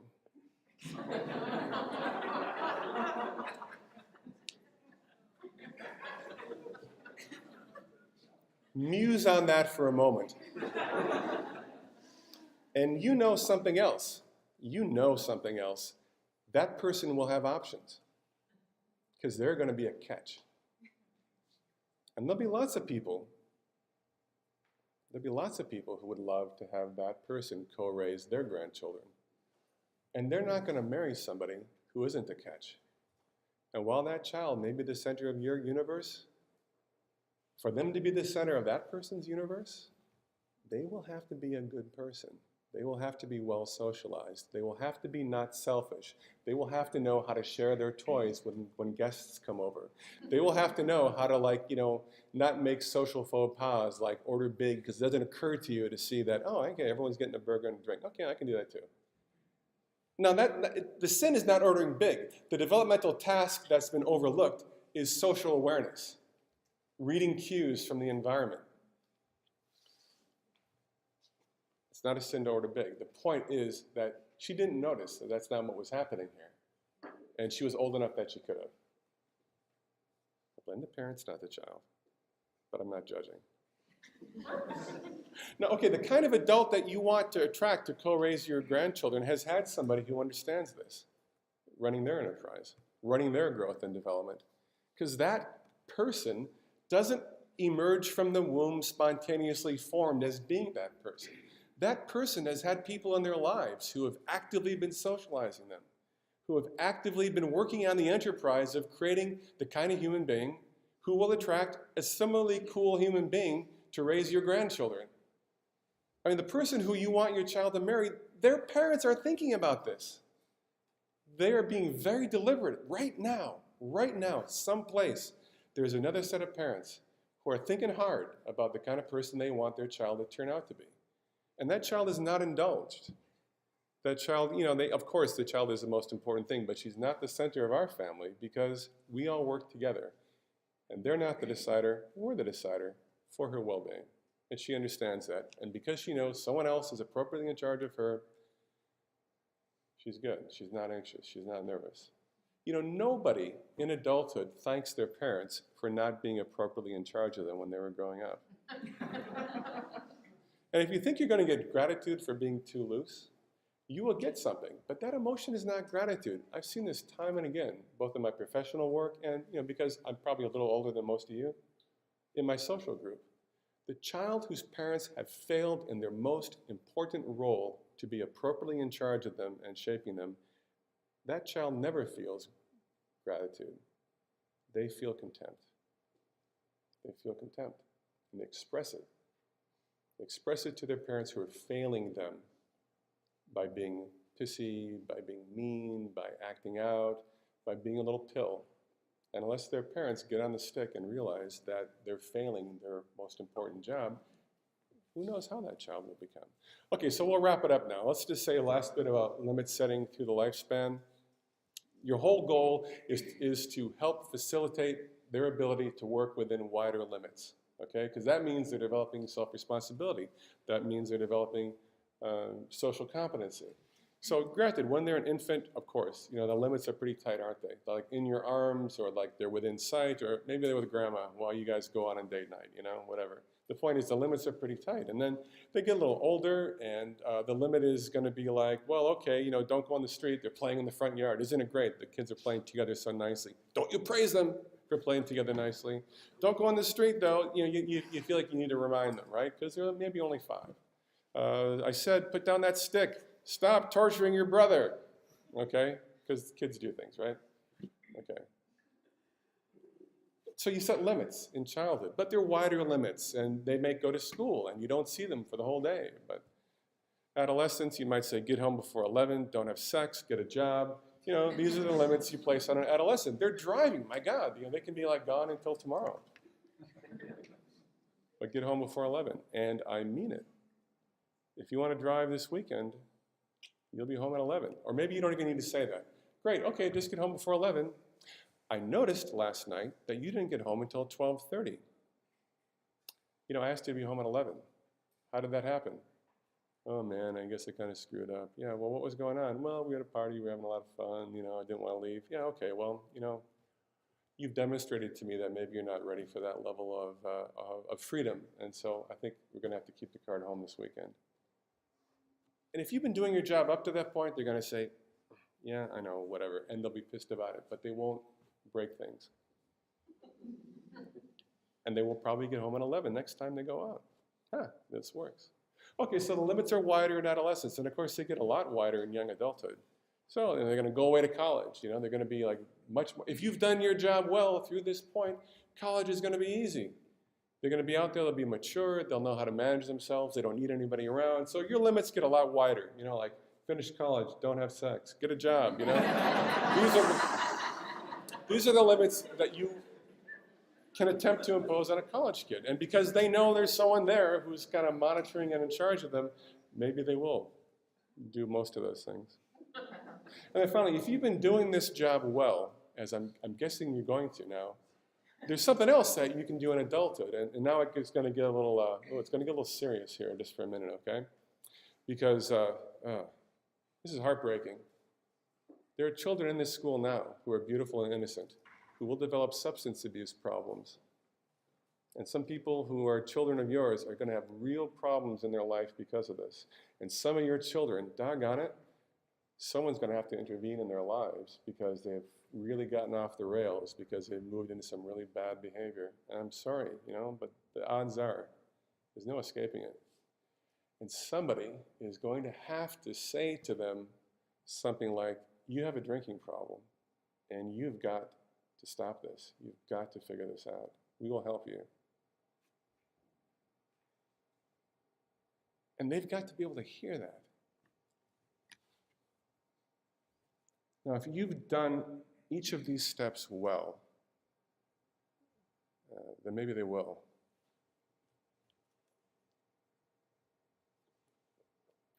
I'm sorry to be so serious about that, but it's the truth, right? So there's real consequences to not doing this well. And one of the consequences might be that there's nobody who's going to be able to bring them down from that place that they're at. So these are the things to think about. There's things that a parent can do, even to somebody who's 40, that nobody else can do. There's other things too, like, have you known people who have like been in a current/ex relationship for like 5 years? That happens to people, right? Where they're comfortable enough, but they're not really committed. I knew a guy who was with a woman, and we were all in our 20s for 7 years, and was provisional and never really committed the whole time. She was 30 before they finally broke up.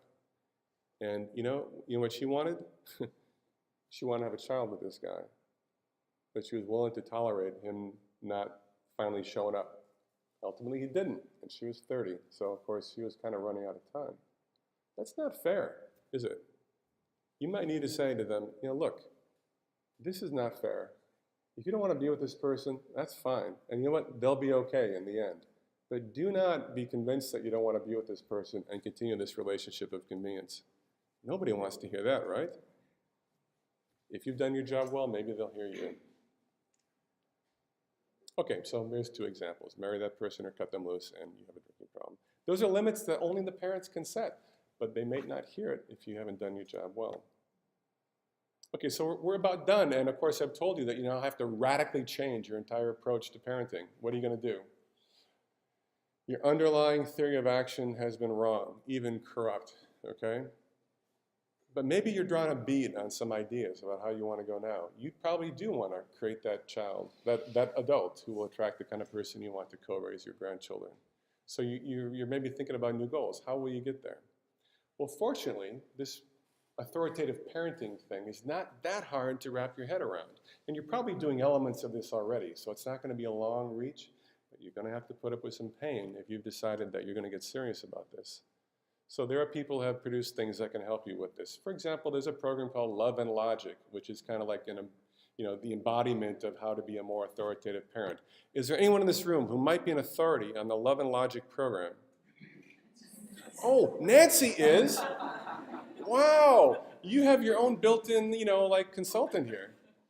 And she can help you with this. You don't have to tell anyone that you're going to see her in a professional capacity. Or you can visit the website. There's materials you can buy. Go to the library, get the tapes, get the books, put some stuff in your head. Now, one of the things that I found effective that is not entirely Montessorian, but that business about being able to tune your child's behavior before things get out of hand, right? You know what I mean? So that you don't have a tantrum when they finally have pushed you one step too far. Well, I don't know. Have a discussion among people you know. 1, 2, 3 magic was pretty good in allowing me and my then wife to tune our child's behavior before it got to the point. Now, interesting, her Montessori teacher said, why count to 3? Why not just say, this is what we want you to do now? She had a good point. Why did we need to count to 3? The good news is, in about a day, we only ever had to count to 2, and sometimes to 1. So, okay, it was a crutch. If you are really weak and noodly, and still have not strapped on that backbone because you're kind of a gutless coward when it comes to parenting, you know who you are.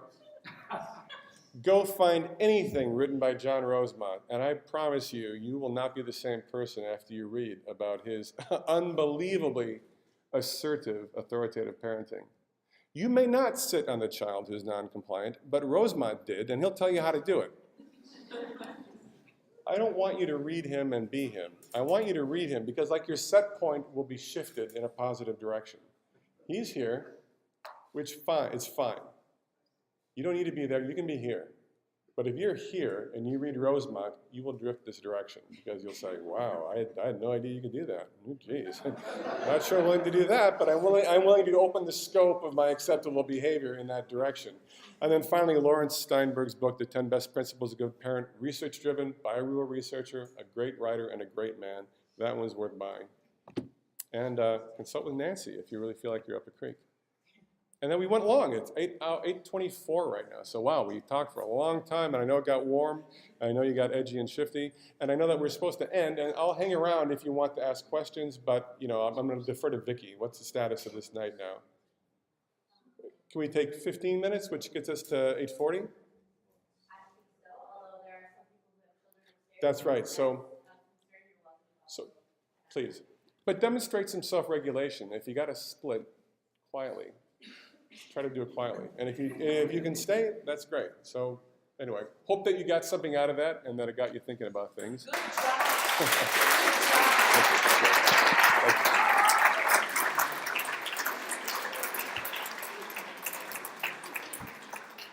But now would be a good time to ask a question or share a comment. Yes, sir. First of all, thank you very much. That was fantastic. Thank you. Thank you for saying that. So what about acknowledging effort? Like I've heard that you don't want to praise ability, of course, like you were saying, but Yeah. acknowledging an effort, is that, I mean, where's the boundary between praise and something good to say to your child? Yeah, okay, so if you simply can't not praise, fine, praise effort. You know, I think it's kind of interesting. There's a nuance to this, and I'll offer my perspective on it. But yeah, okay, so among the praise research, the kind of conclusion is, look, if you got to praise something, praise how hard they're working. But I'm going to suggest to you that if they're working hard, you don't need to praise them. They're working hard, okay? But maybe you want to help them, you might want to bring consciousness to their understanding that it turns out if you work longer and harder toward an outcome, your probability of achieving that outcome is going to be higher, okay? I think there's merit to that. Well, you know, my daughter, when she was late in life, I'm no expert on this. I've just read the literature, okay? It's easy to tell you what to do. But I'm going to share a couple of victories in my life because I'm the speaker and I get to tell my stories now, okay? My daughter decided very late in life that she was interested in playing the violin. She was 12 when she said, I would like to learn how to play the violin. I was like, well, you know, to be fair, there's a lot of people who've been playing since they were like, you know, 2, right, or whatever. But yeah, okay, if you want to play the violin, we'll get this sorted out. And like, again, one of my other rare victories as a parent, I said, as we were taking the violin out, as he was looking at it, I said, I want you to remember something. This is going to be hard. It's going to be fun, but before long, you're going to notice that it's kind of hard.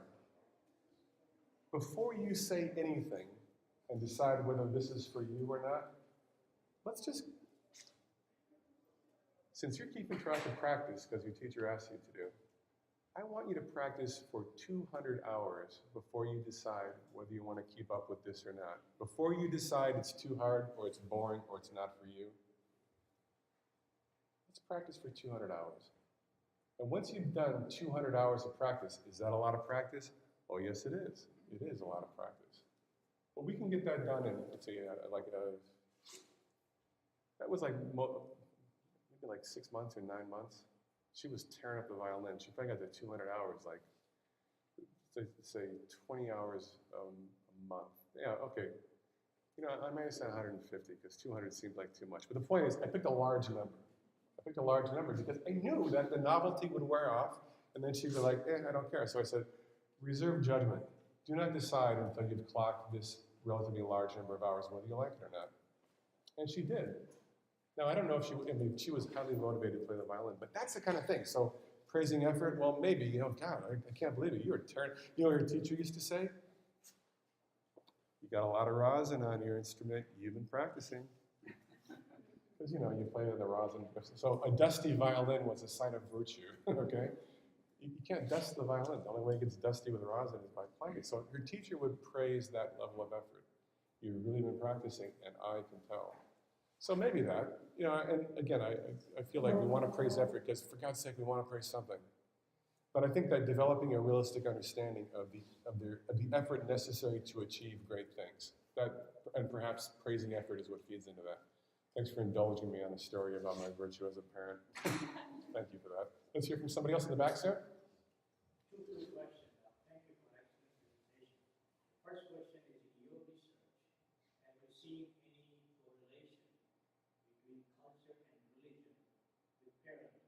And number two question is, you travel worldwide, have you seen other countries doing better job of parenting than us, or if so, what's the reason? Indonesia has a really nice, I would say very appropriate child-centered culture, but I haven't spent any meaningful time in Indonesia. And when I talk about, you know, you mentioned my research is a review of the literature. Fair enough, okay? But I do see lots of places. And what's interesting is that I think there's a lot of parenting stuff that is highly correlated with socioeconomic status. And as kind of the middle class life sort of spreads around the world, despite whatever economic things are happening, I'm surprised how much in common you have with parents just like you, for example, in China, okay?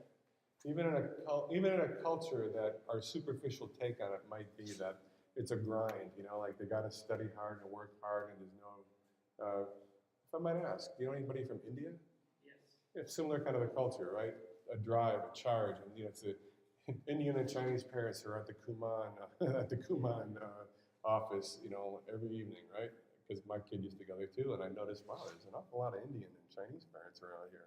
Yeah, so okay, because they're high achievement drive, right? High achievement drive. So, okay, there are almost certainly some cultural and, because culture includes religion, there are almost certainly some correlations around parenting style. But even within any culture and within any religious practice, there's also going to be variety in this, in practice. I mentioned in Russia. There's a real authoritarian thing happening in Russia, and that's being reflected in what kind of parenting is valued. Now, interesting, when I spoke at a Montessori conference in Russia, and you know what? The Montessorians in the room, mostly women, were like, yeah, the problem is the men, this machismo. They have a culture of machismo, and I would guess that in any culture of machismo, there is a proneness to authoritarian parenting, to, gotta be strong, tough up the children. And I spent a lot of time in the Czech Republic because my wife does some work there and I get to go with her sometimes. And that also seems to be kind of a machismo culture. I don't notice it because I don't hang out with a lot of Czech men. The men that I know in Czech Republic are kind of affiliated with the Montessori Training Center, which is where my wife works in Prague. And they're all very nice people. But they all talk about this sort of strain of this, I would call it authoritarian style, but maybe they would call it a macho kind of a style. So yeah, so it's associated with culture. And I think, cultures can change. There was a time when I really wondered if we were going to move really into a highly authoritarian culture. But people were driving Hummers at one point, weren't they? That's a pretty tough machine, isn't it? Yeah, because that was a tough person behind the wheel, and we were pretty hard-edged and tough, which would probably favor a more authoritarian parenting style. Cultures shift, religious practices shift between conservative and more sort of liberal. So yeah, thanks. It's a great question. Was that both of your questions answered? Yeah. Yeah, okay. Let's hear from somebody else. Right there, yeah? Yeah, that's you, yeah. So you spoke a lot about not giving the praise, when you're already into their things, Yeah. shattering their souls. But Yeah, that old bit. okay. But what about when they come to you and they're super excited? And I have a toddler and older kids, and the older kids don't do as much as the toddler, but they're really excited, and he wants to show mommy everything. Yeah. And so, what types of responses do you give when they come to you because they want to show you what they've done, or they come home from school and they're super excited about something they've done? Yeah, well, What do you, without giving? well, okay, so with the understanding being that child development is not a tightrope walk, okay? I've actually asked a lot of Montessorians about that because, don't you want to say, wow, that's great. We all want to say that. Okay, so maybe that's not a sin when they come charging up to you. There's a philosophical reason, but I think most Montessorians would say, wow, tell me about your picture. Okay, so I'm not offering an appraisal. Now, is it really that important? Well, maybe in that moment it's not, but in that it represents this overall proneness to give approval. The point is probably you're going to demonstrate approval of your child. Probably not a sin. The sin is in thinking that praise and approval and demonstration of approval is the underlying theory of action for raising a competent child. It's not, okay? And also praise as an effort to control your child because you got nothing else. So that's where I want the attention to lie. And yeah, of course, a lot of times though, I have to say that when I've noticed myself overpraising, because I'm not an expert in parenting, but I've read the literature, I've noticed that, what I mostly am trying to say? I'm trying to say I love you. Okay, and there's lots of ways to say that. And you could hug the, again, so let's conduct an experiment. How to offer a positive experience without praising, because we learned praising is a sin. Wow, tell me about this. Or wow, where did you do this? Oh, did you do it by yourself? Oh, there's lots of ways to, I want to say with approval, but you know what I mean. There's lots of ways to do this. It ends up being an exercise if you're really thinking about this. Wow, yeah, I sure want to praise here. Why? Probably because I want to say I love you, or I want to say I'm so happy that you're doing such good work. Oh, was that praise? I don't know. Now, and the lucky thing for you is that your children go to a really nice Montessori school where there are people who really have their game together. And this is something that would be a really decent topic of conversation with one of your local experts. Turns out, the great thing about teachers is that in their careers, they experience hundreds, if not thousands, of children. And they really have a good sense about children. And with the Montessori training and that experience, you know, they know so much more than we do about this stuff, and they really do, because they've done it for years with hundreds or thousands of children. They can be our consultants. We can disagree with them, that's fine, and we know the things that we know, but my N was 1, my experimental group was 1, okay? And there's a lot of things that I would do differently if I could do the whole thing over. One thing is, I'd be a lot less permissive, and I would praise a lot less. And I'm the guy doing the lecture, for God's sake, right? So anyway, you've got local experts. If I knew now what I knew then what I know now, having spent this long in the Montessori world, and anyway, thank you. You have local experts. Let's hear from you. I just want to know what your recommendation would be, how to handle people in the community, because we all live in a society that are raising children, Yeah. even though we are being authoritative. Yeah. So the principal teacher of the child is you. So that matters the most. And maybe at some point they're going to say why, you know, Miss Nancy down at the church group or whatever, yeah, she's nice, but you know, the child will spot it at some age. That's not going to wreck them. That won't wreck them. You are the one who will wreck them. That's your opportunity. Let's hear from you in the back. Yeah. I grew up with people who were running out into the neighborhood, sorting things out socially, learning from friends and Yeah, interacting yeah. for years. And now we're in a time where I feel like we're around, our kids are arguing, and we kind of jump in. You can't call them stupid. Yeah, yeah. And all that stuff. But what's the balance if we want the socialization? Let them go free and sort it out with their peers and get whacked once Yep. and figure that out. I suspect that there's not an easy, perfect answer for this, but there probably are a set of principles. Like, you know, let's not be mean to each other, more broadly speaking. We don't tolerate the physical. Hey, guys, settle down. You know what? Figure this out, but I don't want to hear all this yelling, okay? Come on, settle down. Or, you know what? Why don't you come with me? Jonathan, why don't you let's take a break, guys, okay? This is too much. Let's take a break. So what did you do? You intervened, right? Did you take sides? Did you tell someone they were the bad one? Is anyone bad in this situation? No, they're children. They're agitated. They're trying to resolve a dispute. And it sometimes happens that things spiral a little out of control. Are they going to resolve a dispute in that spirit and act? No, they're not. Probably. And I would turn to a Montessorian to ask what they think of that. Was that an okay answer? I'm sorry. Okay. Anybody else want to offer some input on that? Yeah, okay. Hey, thanks, pal. See? Yeah, okay. Anyone else now? Let's hear from somebody else. Yes, sir? Yeah, so I'm not sure if all the parents are most of them this issue.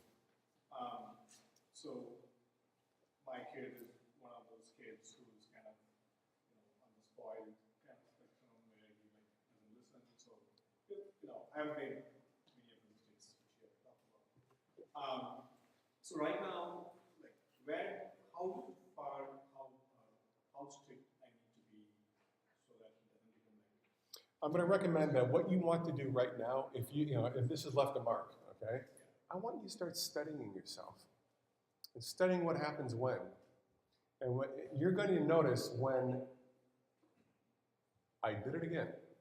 Okay, well right now, just think about what that means and think about when you did it and think about why you did it. Because, I've tried to inspire change, but believe me, you're not going to adopt an entire new theory of action tomorrow and get it right. So right now, if you're thinking, God, I see the point, start observing your behavior. Start observing your child. Start observing the situation. Try to step out and then say, well, here I am capitulating to a tantrum. I'm going to figure out how not to do that, but right now, I'm just going to start taking notes. And then, get this book, go check out the Love and Logic stuff. Read Rosemont, uncurl your hair after you've done it.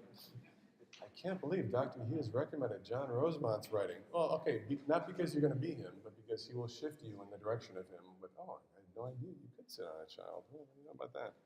Okay, and this guy is better. Steinberg, maybe. Okay, so, start paying attention. If you really are, resolved that you're going to do something different, it's not going to happen tomorrow and abruptly. And then what's going to happen is you're going to get pissed. It's like, oh, forget it. This doesn't work. It's a good question, though, yeah? I was wondering if you could build on what she had said. We have one kid and she's 17 months, so she's not in school at this point. She's home with me. Yeah. And she's building her vocabulary now, obviously. And so she doesn't come to me speaking and look at this picture. It's like, read me your book kind of thing. How, at this age, do you not praise but show excitement for this weekend she finally realized that she can pull the pull toy instead of just watching and laughing at me. Quite possibly her pulling the pull toy is the achievement she's looking for. She wants to pull the pull toy. She did it. You could say that, for what reason do I need to reward that activity? At this age, your approval is a great reward for her, and your love is highly rewarding. You could say, wow, look what you did. Oh, wow, you're becoming such a big girl. Or you could say, look at you.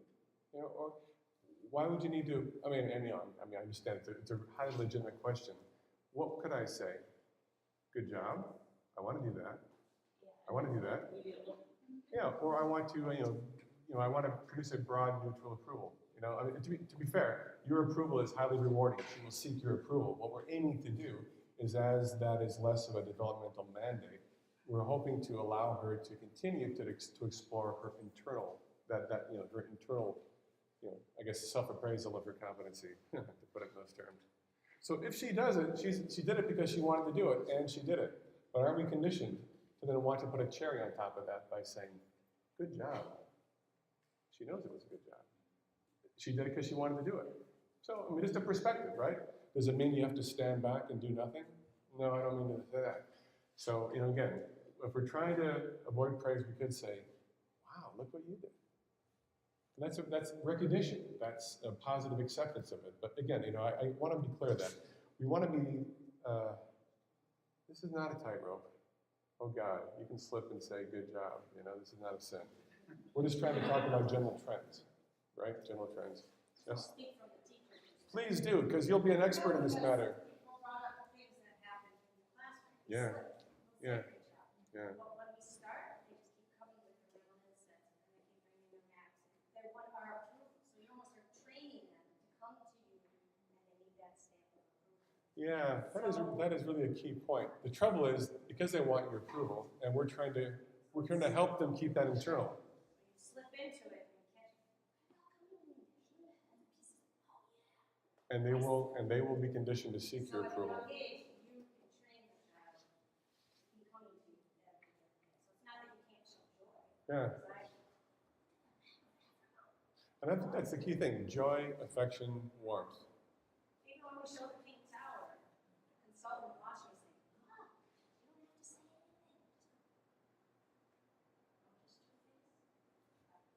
Yeah. So I've been doing this 25 years. And we still want to say something. You still feel an obligation.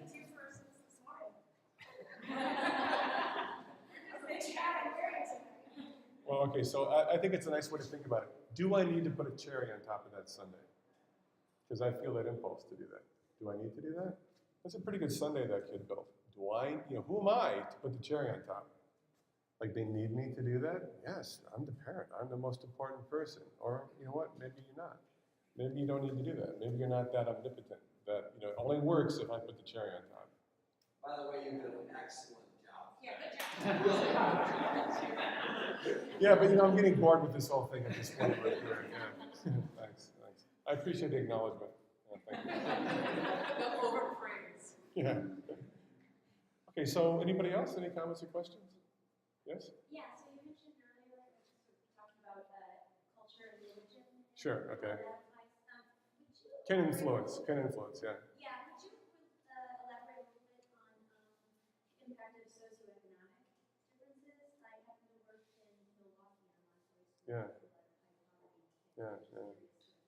One of the interesting things that's emerging in the research that I have been involved in, and probably in other research, is that there are certain kind of cognitive capabilities that we know are really beneficial and important, like, for example, executive functioning or self-regulation. And there is an element of biological possibility in a lot of these things. Like, you know what, for example, Downer, not every child has the same genetic gifts with regard to how intelligent they are going to be, okay? There is this mix that is the genes. But, is that me? Good Lord, who the hell is calling me at this hour?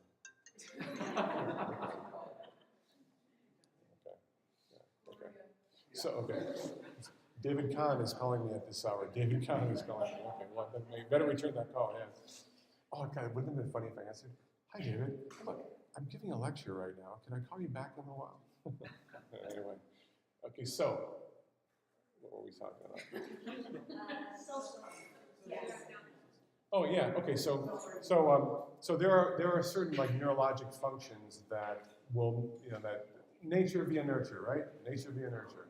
Well, okay. So despite everything else that you're doing, your children are probably developing a lot of capabilities pretty well, because you have a developmental instinct. Even if you are permissive, you still notice sometimes when they're like, playing in the sink, pouring things, and something about that you sense that, yeah, he's figuring some things out. We'll let him do that. Or you see them outside digging holes and playing with sticks, and yeah, you want to praise them for, ooh, nice hole. That's a great hole you're digging, Jonathan. You can't help it. But, they're still figuring some things out by doing that until you like destroyed their whole internal motivation by praising them. Okay, but they're still getting something. And the benefit of privilege is that you can meet some minimal requirements for pretty good development, right? And in fact, I think there's even a phrase like the good enough parent.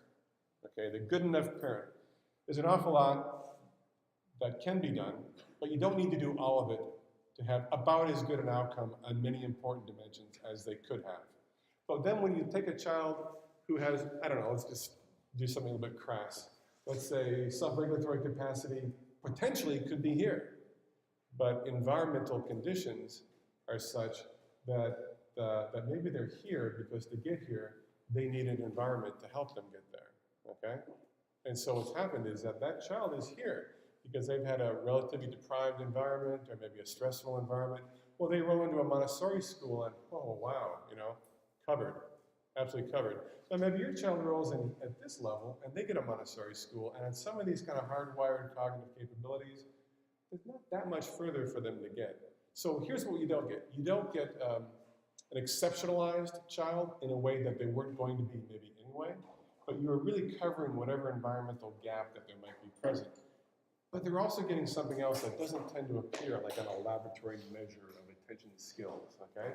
And that is a whole domain of capabilities that are described as soft skills, things that don't test well, but people notice and are really glad to see. Well, we're talking about that little, speaking sort of waxing philosophically about the spark within the child that can be eradicated by external praise. Okay, well, you still have an instinct about when you see them doing things. You still do things like afford them a range of experiences in their life and say, oh, Janet seems to like horses. Well, yeah, if you want to take horse lessons, we can do that. Because she has expressed a developing interest in that, and you have the resources to give her opportunity, allows her to pursue that interest. Like my daughter wants to play the violin. Well, you know what? Getting a violin was not a problem. We could do that. Getting a violin teacher was not a problem. We could do that. So she got to explore that developing interest. And you do that all the time. That's stuff that doesn't really, the permissive parenting will be when you let them bail before they've clocked 150 hours to determine whether they're really up for it or not. No child in adulthood thanks their parents for letting them give up piano lessons when they were 12, right? So maybe part of the parenting is that, well, I know you don't like it right now, but I also have seen you like it, and I think you're going to like it in the future. But you know what? All the children in our family play an instrument. All the children in our family speak a foreign language. All the children in our family play a sport. You could just say that. And if you meant it, then you know what would happen? Every child in your family would play a musical instrument. Every child in your family would speak a foreign language. Every child in your family would be in sports. And they would be vastly the better for it. So that's a planful, thoughtful parent who has said, well, what do we want for our child? All of these things that I'm describing have a positive cognitive developmental benefit. Now, they get to pick the language. They get to pick the instrument. They get to pick the sport, for example. Do you have to do this? Well, you know what? I didn't. I wish I had, but it kind of occurred to me later. But I know that it would have been good to do those things. Am I getting close to the answer you wanted? So you can do things. Anyone in this room can do things, can provide experiences that someone living in poverty is not able to do. And so what we see is that Montessori closes this developmental gap in a really magnificent way. Children from privileged backgrounds still tend to score a little higher on a lot of these dimensions, but children from disadvantaged backgrounds are not scoring as low as they historically tend to do. So everyone's within one standard deviation of kind of where they ought to be. More privileged children tend to be higher, maybe 1.2 standard deviations, upper half of normal. So what Montessori gives you is, again, the environmental conditions that allow every developing brain to reach its highest potential. Not every brain has the same highest potential. And you know what? It's hard to come up with higher ground that the potential is not there for. You might get a little bit further than you were going to get in Montessori, but it's not necessarily on every dimension. A lot of it is, it's hard to test a lot of dimensions that matter, but what we sure get is that to a person, Montessori graduates are described as being rather exceptional people by others in their world who account like receiving teachers, like other parents in their social network. There's lots of, this is a remarkable person. There's remarkable maturity, and there tends to be strong self-regulation as a part of that. All the conditions of normalization, that's what you get. Not all of that is easily measured. But we're measuring some of this stuff, and we're trying out other things to see how well they go. Let's take one more question or comment, and then maybe we'll call it a night. Or maybe we won't. You guys all gotta go to bed. We all gotta go to bed. You know what? We have to go to bed.